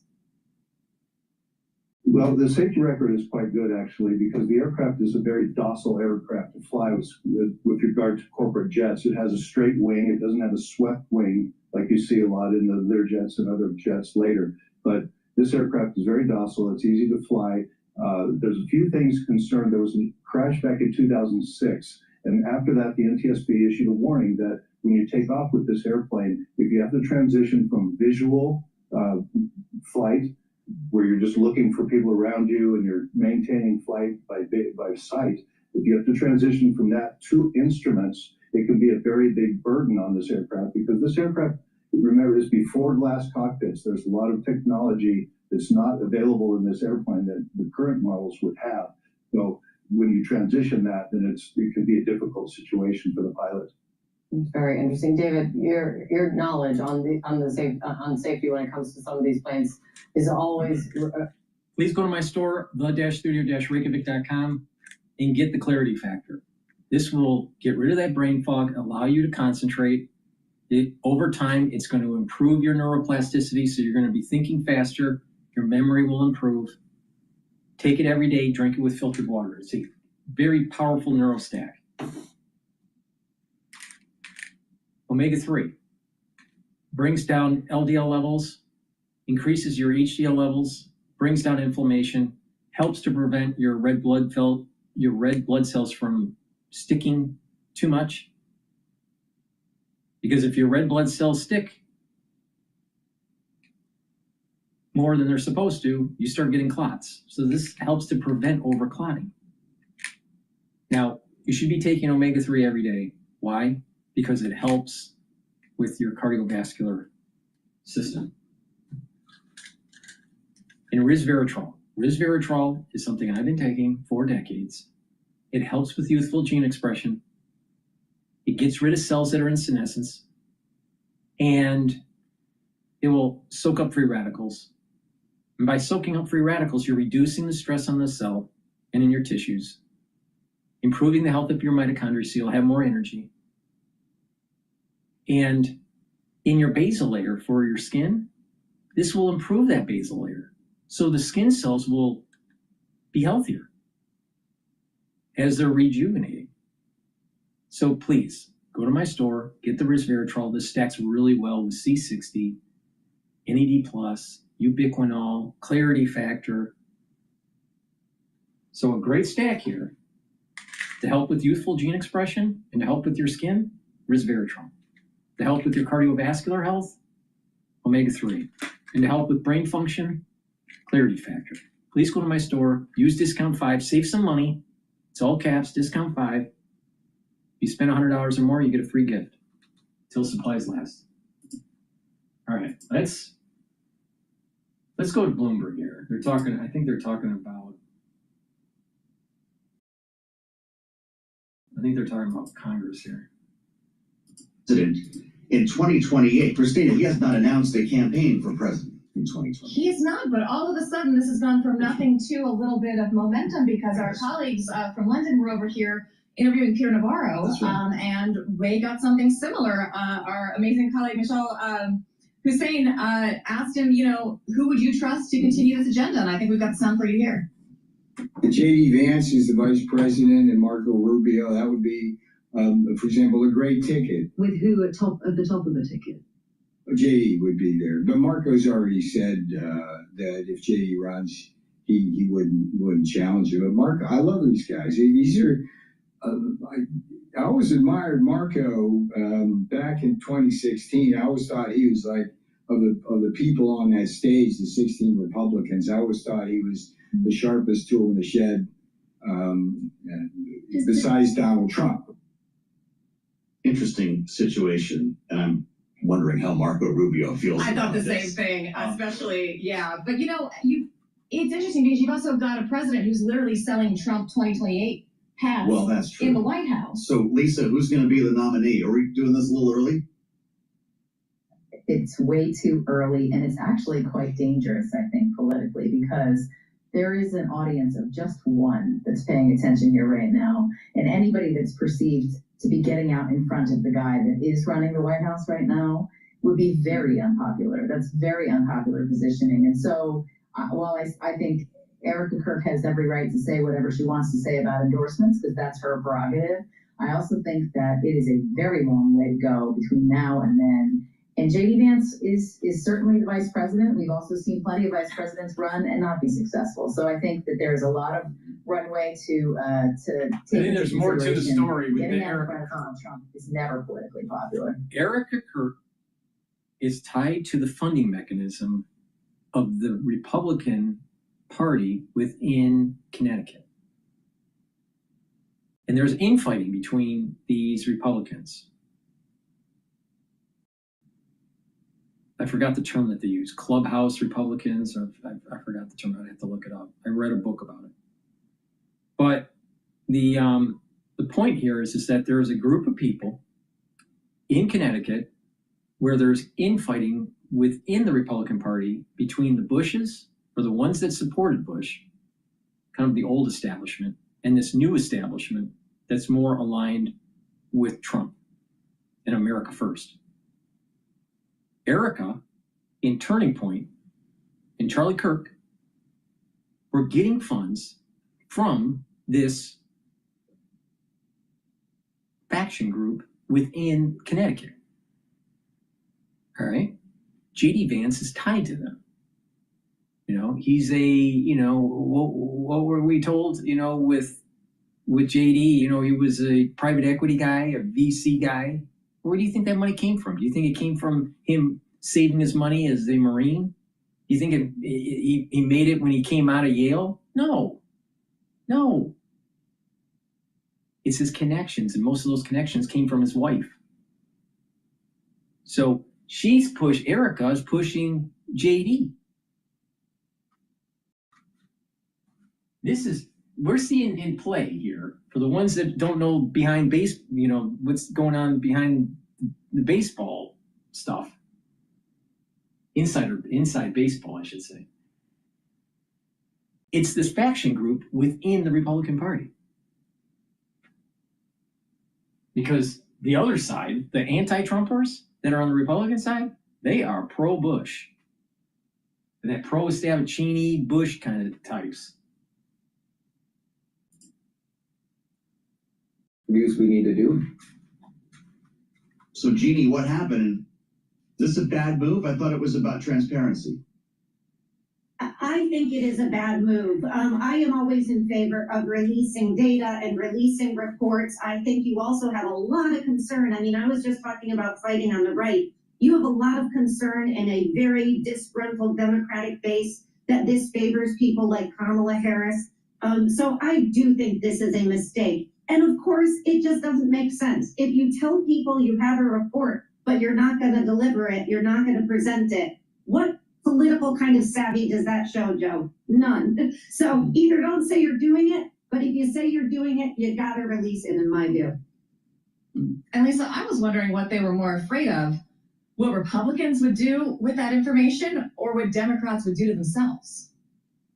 I think they just would cause themselves unnecessary noise as opposed to just sharing that information in internally with the candidates and the campaign managers and all the political operatives that are going to be running these campaigns, rather than releasing it out to the world and allowing the narrative to be that Democrats are weak in a variety of different ways. To me, this is a blip on the screen. Democrats are going to take whatever they've learned and they're going to institutionalize it amongst the politicals, and they're going to hopefully use it to their advantage in the midterms.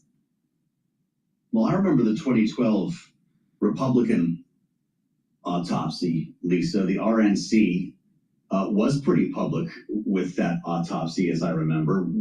What's the point of looking back like this, though, when the electorate has already done its autopsy? It's incredibly helpful for messaging. It's not even an autopsy. They're using it's postmortem. It's a postmortem report. Autopsy. We're gonna do an autopsy. I love these journalists using words that are like, you know, something from a totally different group, category, field of study. Some of the dumbest people out there. Because otherwise, it is so incredibly expensive to run a campaign that if you don't have information that you can use. Some of the dumbest people out there are journalists, especially mainstream journalists.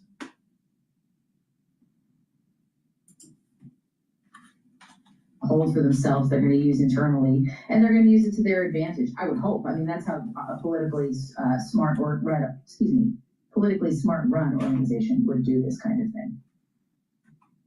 Do we want to ask about the Kennedy Center? Of course, come on. I saw the. Did you hate Trump? You know, we were talking earlier.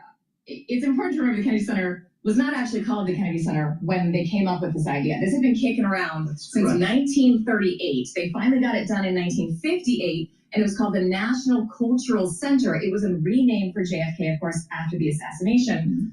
Trump is trying to put his name on it.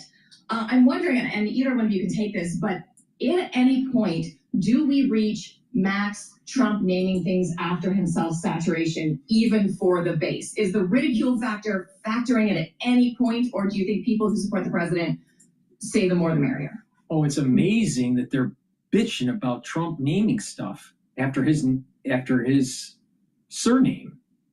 Well, wait a minute here. Bloomberg TV, Bloomberg Radio, Bloomberg Terminal, Bloomberg Magazine, Bloomberg. Bloomberg does the same fucking thing. And they work for Bloomberg. Dipshits. He's speaking, at least that's on schedule, about pharmaceutical prices. Christina Ruffini, you'll meet me back here on Monday? I'll be back. Or did I ruin If this? you'll have me, I don't know. What's up? I think I'd love to have you back. So let's keep going. Trump can't say, Trump can't name things after his surname, but Bloomberg can. If Bloomberg, as mayor, could get away with it, he would have renamed New York City called Bloomberg City. Bloomberg. Please go to my store and get the Gladiator Barley. This will help to build muscle, bring down inflammation, detoxify your body, and soak up free radicals. You'll recover quicker after a workout by taking this. This is a high-density protein that has micronutrients that you can't get anywhere else. This barley is special, all right? Do some resistance training, take this every day. And by doing this, you're building muscle, you're helping your immune system, you're helping your endocrine system, you're bringing down inflammation, you're helping your brain function because you're keeping that inflammation down, you're detoxifying your body, you're soaking up free radicals, you're slowing down the aging process. Because there's gonna be a day where you're gonna need muscle and you're gonna have to fight. Myotrol. This is really special supplement that you should be taking if you're 40 years of age or older. This will help to build muscle and maintain muscle and reduce atrophy. When you get older, you have a different gene expression profile called epigenetics. Your epigenetics changes over time at certain gates, all right? Well, if you slow down the aging process, you're slowing down that change in the epigenetics, and therefore you're slowing aging, right? You're slowing that aging process. If you're slowing down the inflammation and the free radical buildup and the decline in the cellular metabolism. And when everything's running the way it's supposed to, then your epigenetic profile will stay closer to your youthful epigenetic profile. Take Myotrol. This has polyphenols, flavonoids, and lignans to help with the gene expression to build muscle and to maintain muscle, especially if you're 40 years of age or older. You can benefit from this if you're a youth, if you're in your youth and you are an athlete. You'll gain strength by taking this, and you'll recover quicker in your workout. Now you can take this separately, or you can take this synergistically with the Gladiator barley to build muscle. Now, you don't have to be Arnold Schwarzenegger. What you do need is to increase your musculature to slow down the aging process and to control your A1C levels. Oh, diabetes? A lot of it's because you're too fat. All right, so get some muscle. So Gladiator barley, Myotrol. And this is great if you're also an athlete. You can use this as a pre and post workout fuel source to build that strength. So please go to my store, get the Myotrol, and get the Gladiator barley. Digestive enzyme complex. If you're 40 years of age or older, your pancreas doesn't work as well. I don't care how healthy you are. My pancreas doesn't work as well as when I was in my 20s or in my teens. I'm 50 years old. My pancreas doesn't work as well. Everyone's like that. I don't care how healthy you are. Digestive enzyme complex will help to break up the proteins, carbohydrates, and lipids to be able to properly absorb and reduce the stress on your pancreas and on your digestive system. And that way, you're absorbing your nutrients properly. In addition, digestive enzyme complex has bromelain, and bromelain breaks up clots. It's fibrinolytic. And digestive enzyme complex has the proteolytic enzymes that you need to break up glycoproteins. Now, you might say, Dr. Paul Cottrell, you're speaking in Chinese. What's glycoproteins? The spike in 2020. Please go to my store, take the digestive enzyme complex, especially in the winter season. Don't be stupid. All right, let's go back to Bloomberg Live.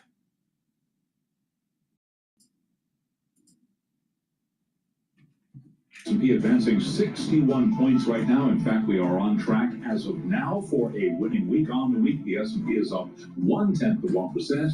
Right now, the S&P is gaining 0.9%, up 61 at 6835. Dow Industrial is up 283, up by about 0.6%. And Nasdaq on this Friday up 1.2%. The Nasdaq 100 index up 1.3%. And the Russell 2000 taking part in the advance up by 0.9%. The Bloomberg Max 7 index also higher, up 0.6, with the 10-year that's currently yielding 4.14%, the 2-year 3.48%. Gold is up $21 the ounce, $43.54. That is a gain of 0.5%. Silver now surging 3%, $67.43 the ounce. West Texas Intermediate crude oil up 1%, $56.70 on WTI. And Bitcoin, 86,844 Bitcoin right now, up by 1.5%. Earnings news: Nike lower after the company warned that sales will decline this quarter amid persistent weakness in China. And at its Converse brand, we've got Nike shares trading lower today. Right now, we've got Nike down by just about 9%. Also out with earnings here, UPS, actually FedEx. FedEx shares also lower today after earnings. FedEx right now trading lower, trading higher by 0.1%. UPS lower, it is down by 0.9%. So again, recapping the Dow, the S&P, Nasdaq, all advancing. S&P up by 0.9%. Balance of Power, the Friday edition continues right now. Back we go to Washington. Once again, your host here is Joe Matthew. All right, Charlie, we thank you. Nice to see you on a Friday, and thanks for joining us on Balance of Power here on Bloomberg TV and radio. We expect to hear from the president at some point this hour. He was scheduled to be underway at the top of this hour. Bloomberg TV and radio. But we can't have a building called Trump.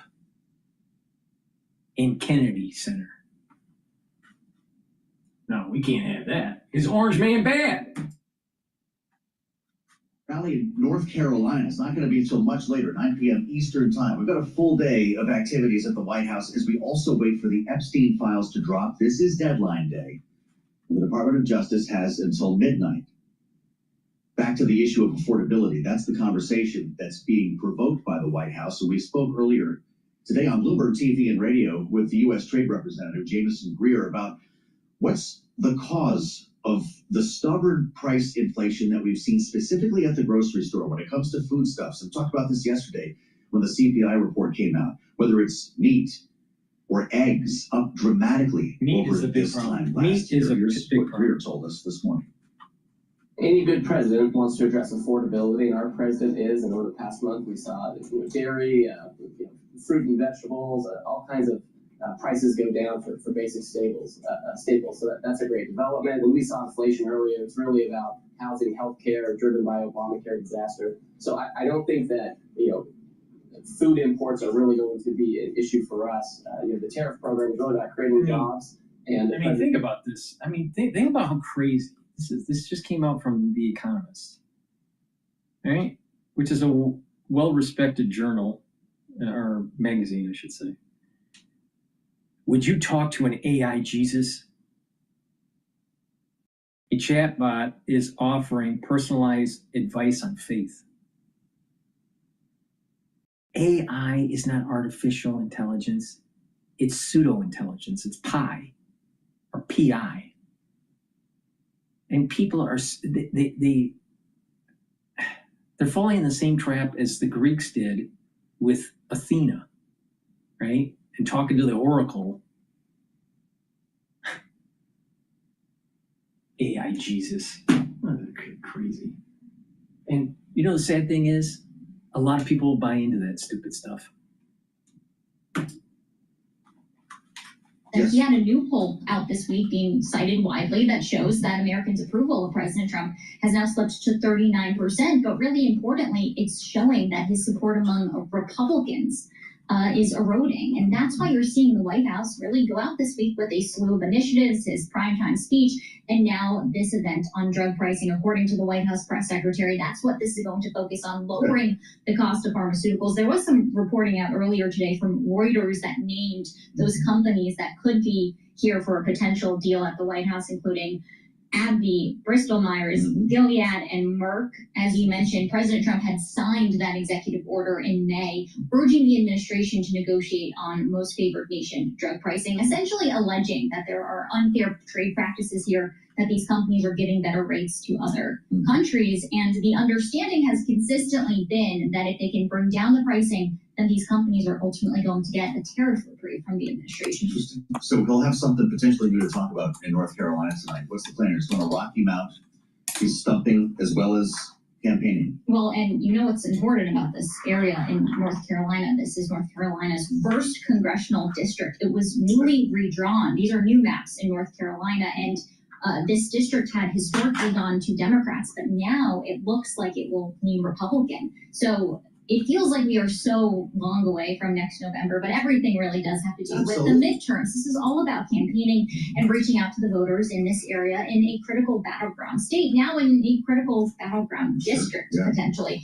But he's going for Watley, right? Michael Watley's running for Senate, and that's why they chose North Carolina beyond its importance on the map in general. Right, exactly. This is going to be about down ballot races, because even though President Trump himself isn't on the ballot, this has a lot to do with his agenda going forward and whether or not he can get through initiatives like we saw him get through this year if Republicans don't maintain both chambers of Congress. But you're exactly right. This is the second stop in what's expected to be a domestic tour around the country on the issue of affordability. And that's really where the White House has tried to refocus the conversation. We were talking about it earlier, but in just the last 24 hours, Bloomberg News has a great story out on the terminal looking into just the list of policy initiatives released in the last 48 hours, right? Those checks that are going to service members, some gains for the...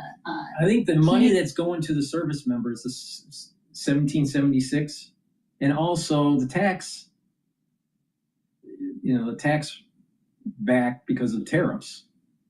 at the beginning of the year for the ones that file their taxes. This is going to be a stimulus for the economy and help people, hopefully. And hopefully that stimulus will drive more job creation. We'll see. I don't know.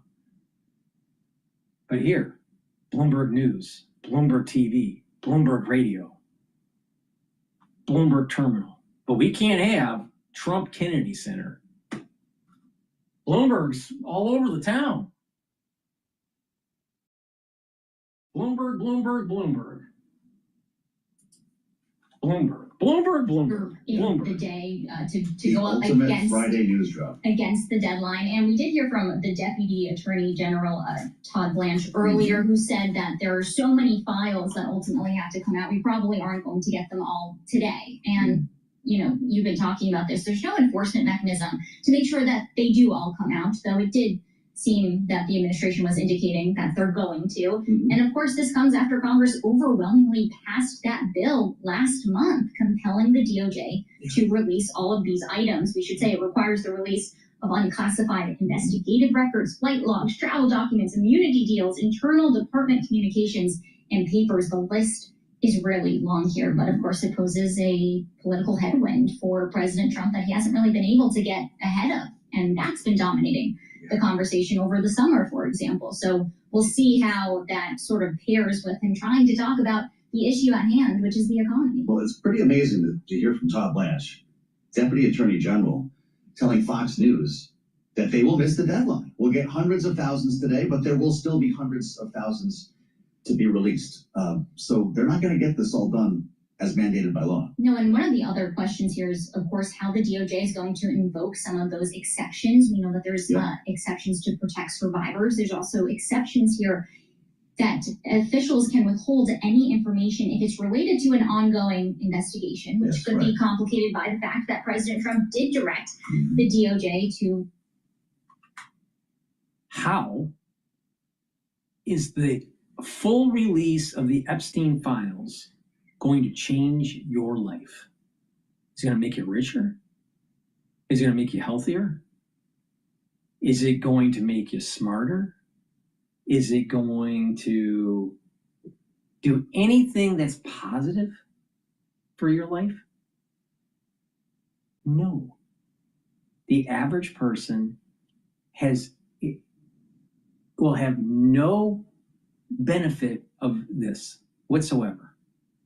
So all it is about gossip. All it is, it's about releasing the truth and what is this and what's that. Why do you even care? This is like tabloid news that has truth to it. You know, kind of like, I don't know, Michael Jackson and Madonna having an alien baby.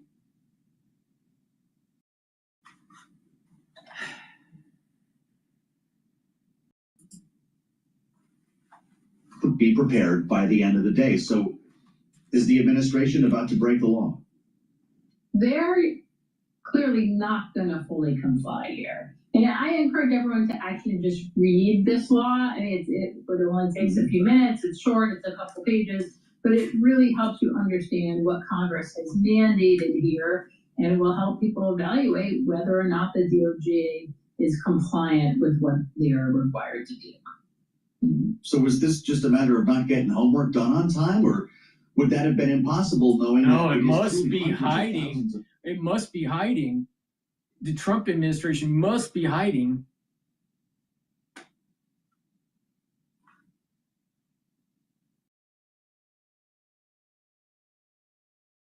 There's a phrase.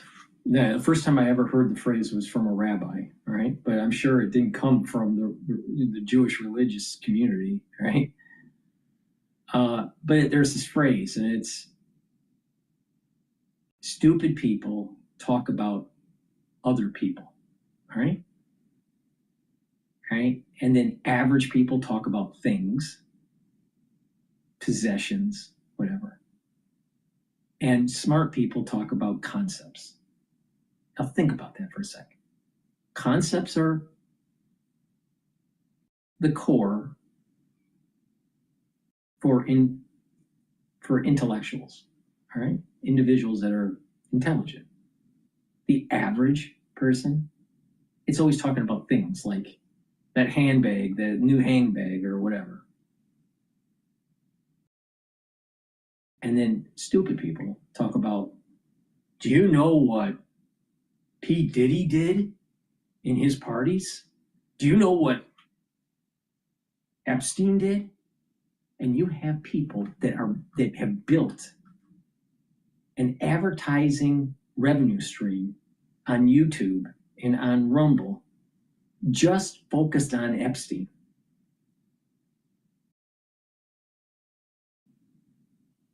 Now, I'm sure the rabbi wasn't wrong.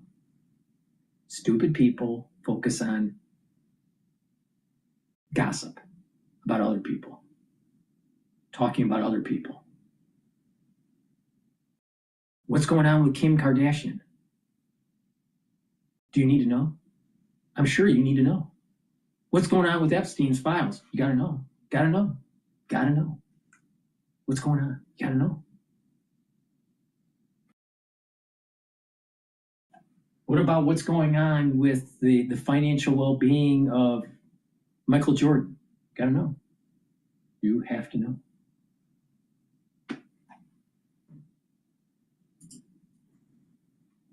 Consider this lack of enforcement, the political interests of the administration here, and the idea that they can essentially redact anything they want. We might not see anything new today or ever, right? Yeah, I mean, there are, I guess, there are other... That might be true. You might not learn anything new. The sky could fall too. An alien ship could land in Times Square. A lot of things could happen.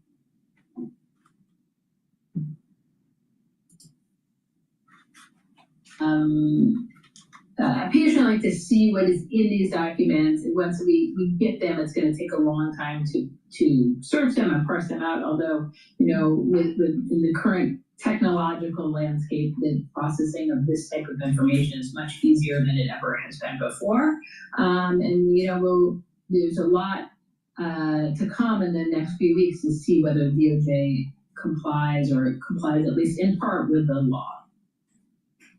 When, assuming this does happen, when the files are released, then considering, Sarah, your experience in the legal field, what will you be looking for? Because you're going to have massive bands of journalists and lawyers digging through these files all weekend. Where do you start? Yeah, I think some of the most interesting information is going to come in the FBI 302s, which are essentially reports that the agents prepare. So, for instance, if they're interviewing a witness or a person of interest, they are required under their regulations to prepare a report, a 302 regarding that interview. And so the 302s are probably the best starting place for anyone looking at this information to really get a sense of the scope of the investigation that has happened in years past. Understood.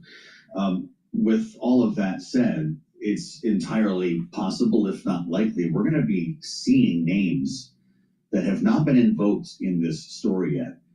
To what extent can individuals find out if they are in these files, if they may be prosecuted because they're in these files? How messy is this going to get? So people that are famous are worried that they may be caught.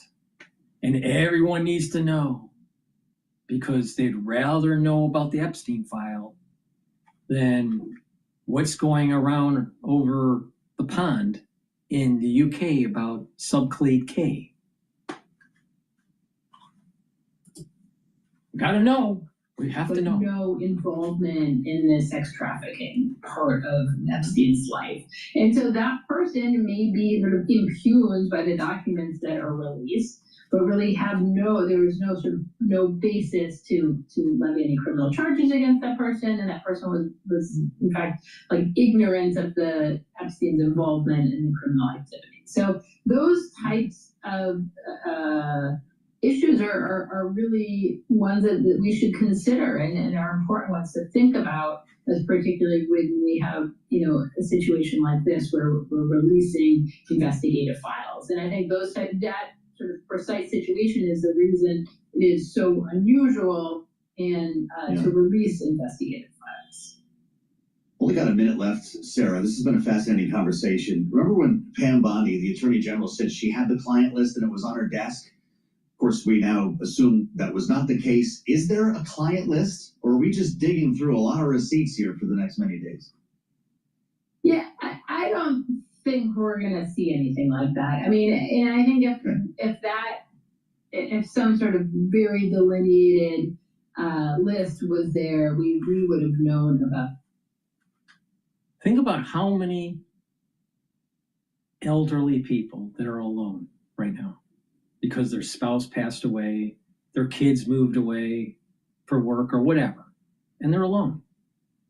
And you have all these journalists and all these lawyers, and you have all these independent investigators looking into the Epstein files once they are released on PDF. Everyone wants to be a Julian Assange Jr. And they could have took the time to actually knock on the door of a neighbor that's elderly and talk to them. Ask them if there's anything that you could do for them. Ask them if they would like to have a meal made for them or to talk. No. Bloomberg journalists need to know what's going on in the Epstein files. This is the reason why our society is going to hell. Please go to my store, the-studio-reykjavik.com. Get the ashwagandha root. It will bring down cortisol levels and help to control your blood glucose levels. That brings down inflammation, helps your immune system in your cardiovascular system. Turmeric brings down inflammation, soaks up free radicals. Lignans helps the immune system, endocrine system, brings down inflammation, and soaks up free radicals. And also helps you to recover from your workouts. Stack them together. This is the third pillar of my protocol. This is a very powerful stack here. This will help to boost up that immune system, slow down the aging process, help for you to recover after working out, bring down chronic inflammation at the joint level, also at the vascular level, and even at the cerebral level. It's a very powerful stack. If you want to slow down the aging process and get healthy, boost up that immune system, take this. Go to my store, the-studio-reykjavik.com, use discount 5 and you get $5 off. If you spend $100 or more, you get a free gift. And maybe you should knock on the door of an elderly person in your neighborhood and give that free gift to them. No, you need to know about what's in the Epstein files.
Now, since so many people out there need to know their tabloid news and what's in the Epstein files and who's possibly going to be exposed in the Epstein files, why don't we go to something really important? What is going on with Meghan Markle? Because we need to know, because it's so important.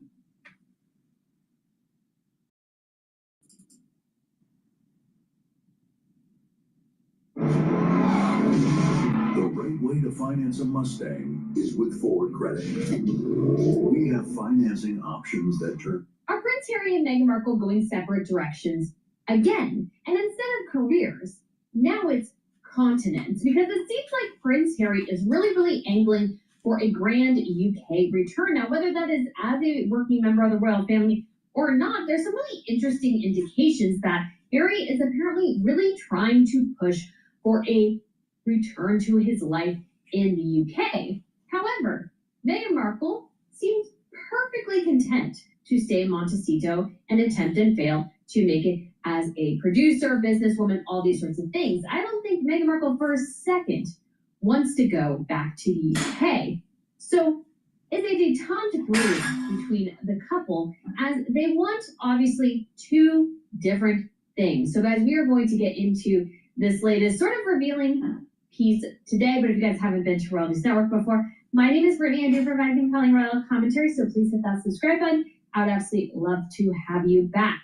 And tomorrow is afternoon tea. So if you want to bring your tea, obviously we discuss some of, let's say, the more minor royal stories of the week or something breaks on Friday. Feel free to join us. It's going to be an awesome, wonderful, and amazing time, and I would love to have you check it out. So if you guys want to click the link up above, I will have the, let's say, the placeholder left for the live stream because I'm not quite sure. We always leave things up to the winds of the day, and it is at 3 p.m. Eastern Standard Time. But let's go ahead and get into this piece because, again, there's some interesting indications here that Harry and Meghan are really veering separately. And we got these indications, I think it was last year when it was announced that Harry and Meghan were going to go down two different paths professionally. Harry was going to be a philanthropist, whereas Meghan was going to be an entrepreneur. And so they were already sort of cracking this way. And this year, it seems really apparent that Harry really wants to go back to the UK. I think Brittany, the royal commentator. This is really important. Stay tuned.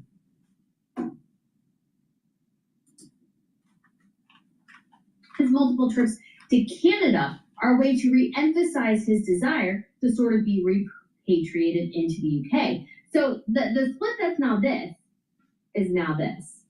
And there's actually a really interesting argument you could say from Jack Royston from Newsweek about what Harry is actually doing and why he's getting this new risk assessment from the... Do you see what I see? Do you sense what I sense? Hopefully you do, because if you're not, you're stupid. How many times does she have to say really? Really? Stupid people gravitate to crap like this. Meanwhile, the S&P 500 is trading at 6,837.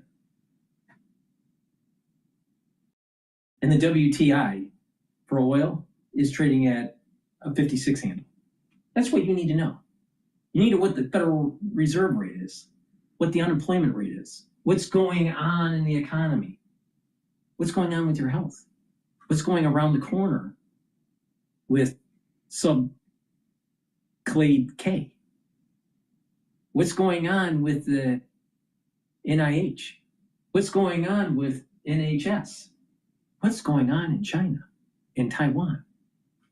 No, we need to know about Meghan Markle and how she's trying to be a Martha Stewart.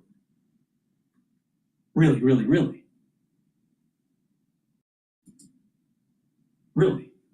Hey, and he goes into the details, so I'll link it so you can watch the whole thing. But what's really interesting is that this risk assessment wasn't done for years, in part because Harry didn't live in the UK.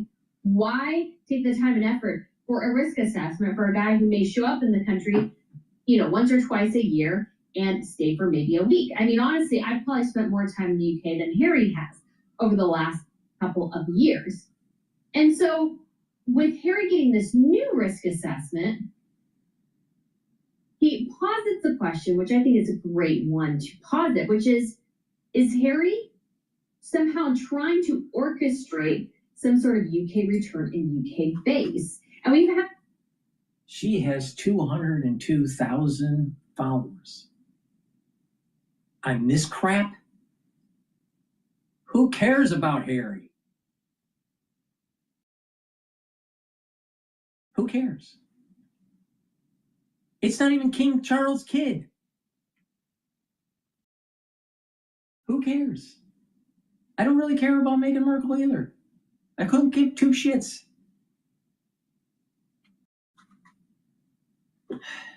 Please go to my store, the-studio-reykjavik.com, and get the Boomer Boost so you don't turn into a really, really, really stupid ass. Boomer Boost focuses on multiple systems. It focuses on brain function so you don't turn into her. It focuses on your cardiovascular system so it reduces plaque formation. It helps to rev up your metabolism and your energy levels so your cells are performing properly and you have more vitality. It helps with musculature, helps to control your A1C levels. And when you're controlling your A1C levels, guess what? You're reversing the effects of diabetes. You think Meghan Markle is going to reverse the effects of diabetes for you? No. Will DrPaulCottrell? Yeah. Get the Boomer Boost. This is a very comprehensive compound profile shown on the screen here, right? You can read the label on my website. Take this every day. This is the fourth pillar of the protocol to slow down the aging process. This is powerful stuff. Take it every day. It's a month's supply. It's easy to take. And you will feel the effects of this within 72 hours. You will have more energy, a full steady burn of energy throughout the whole day with no spikes. You'll have more vitality. And when you have more vitality, you're going to move around. When you move around, you gain muscle. When you move around, you're actually more active. You have a better life. Instead of sitting on your couch and on the wall is the Queen of England or the King of England paying homage to the gossip of Meghan Markle. So please go to my store and get the Boomer Boost. Take it every day. And it stacks really well with Gladiator barley or heirloom barley. And you'll get additional benefits of controlling your A1C levels, especially if you're doing resistance training. The more muscle you have, the better you can control your blood glucose levels. Get the Boomer Boost and slow down the aging process. You're going to feel the effects within 72 hours. You take this over a long period of time, like a year, you're going to notice that you look younger. And your biostats are going to be better.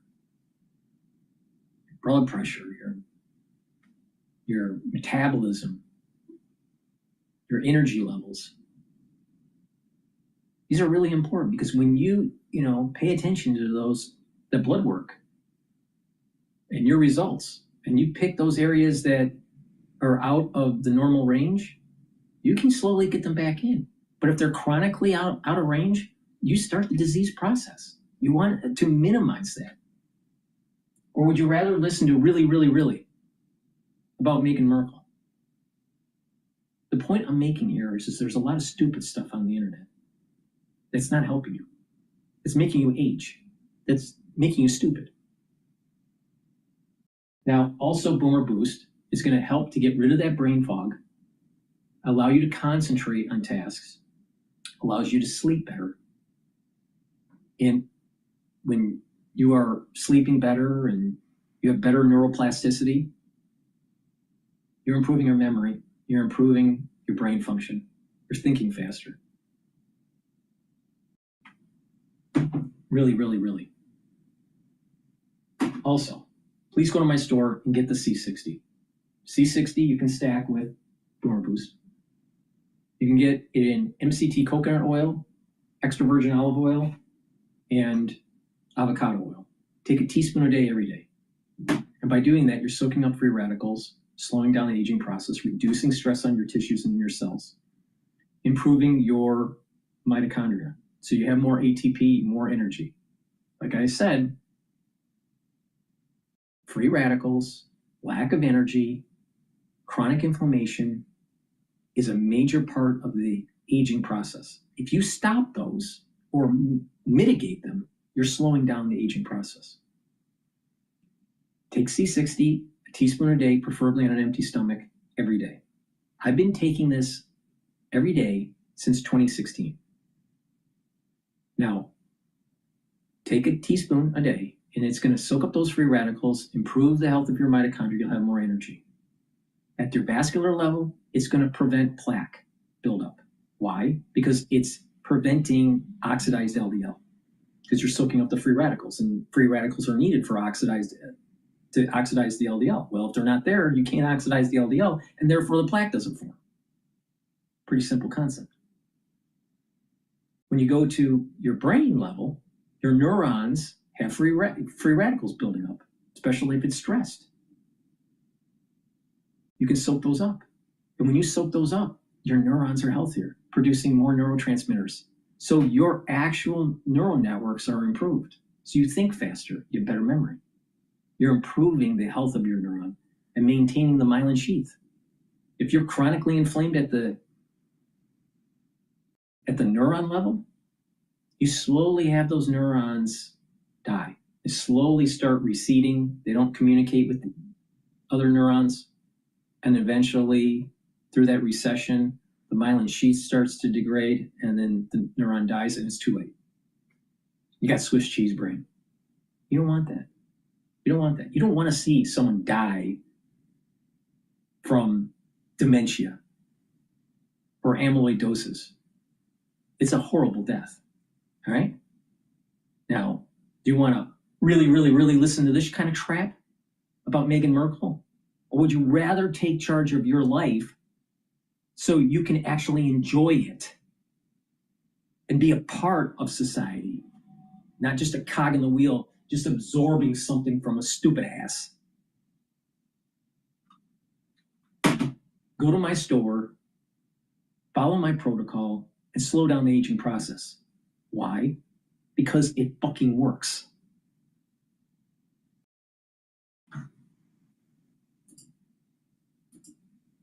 For the RNC, which you used to speak for, or the administration, do they need to have a deliberate response prepared for when this breaks?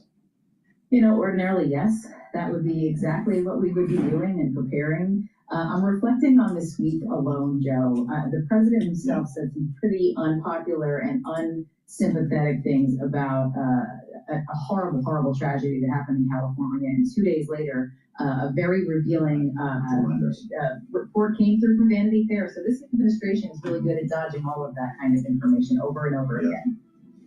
Pretty amazing to see Susie Wiles tell Vanity. Think about that. Break down the word Vanity Fair.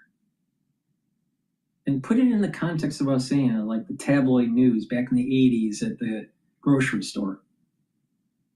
Vanity. Vanity. Frivolous, superficial, vanity, fair. Don't fall in the trap, because you will waste your life if you fall in that trap. Please go to my store, the-studio-reykjavik.com. Get the great supplements that I have, slow down the aging process, get healthy. If you have kids or if you have grandkids or whatever, you want to be there for them. You want to be energetic enough to interact with them. So please go to my store, get the supplements, follow them the way I'm telling you to follow them. You'll slow down the aging process. Thank you for listening and have a nice day. And oh, by the way, you don't need to know about the Epstein files or Meghan Markle.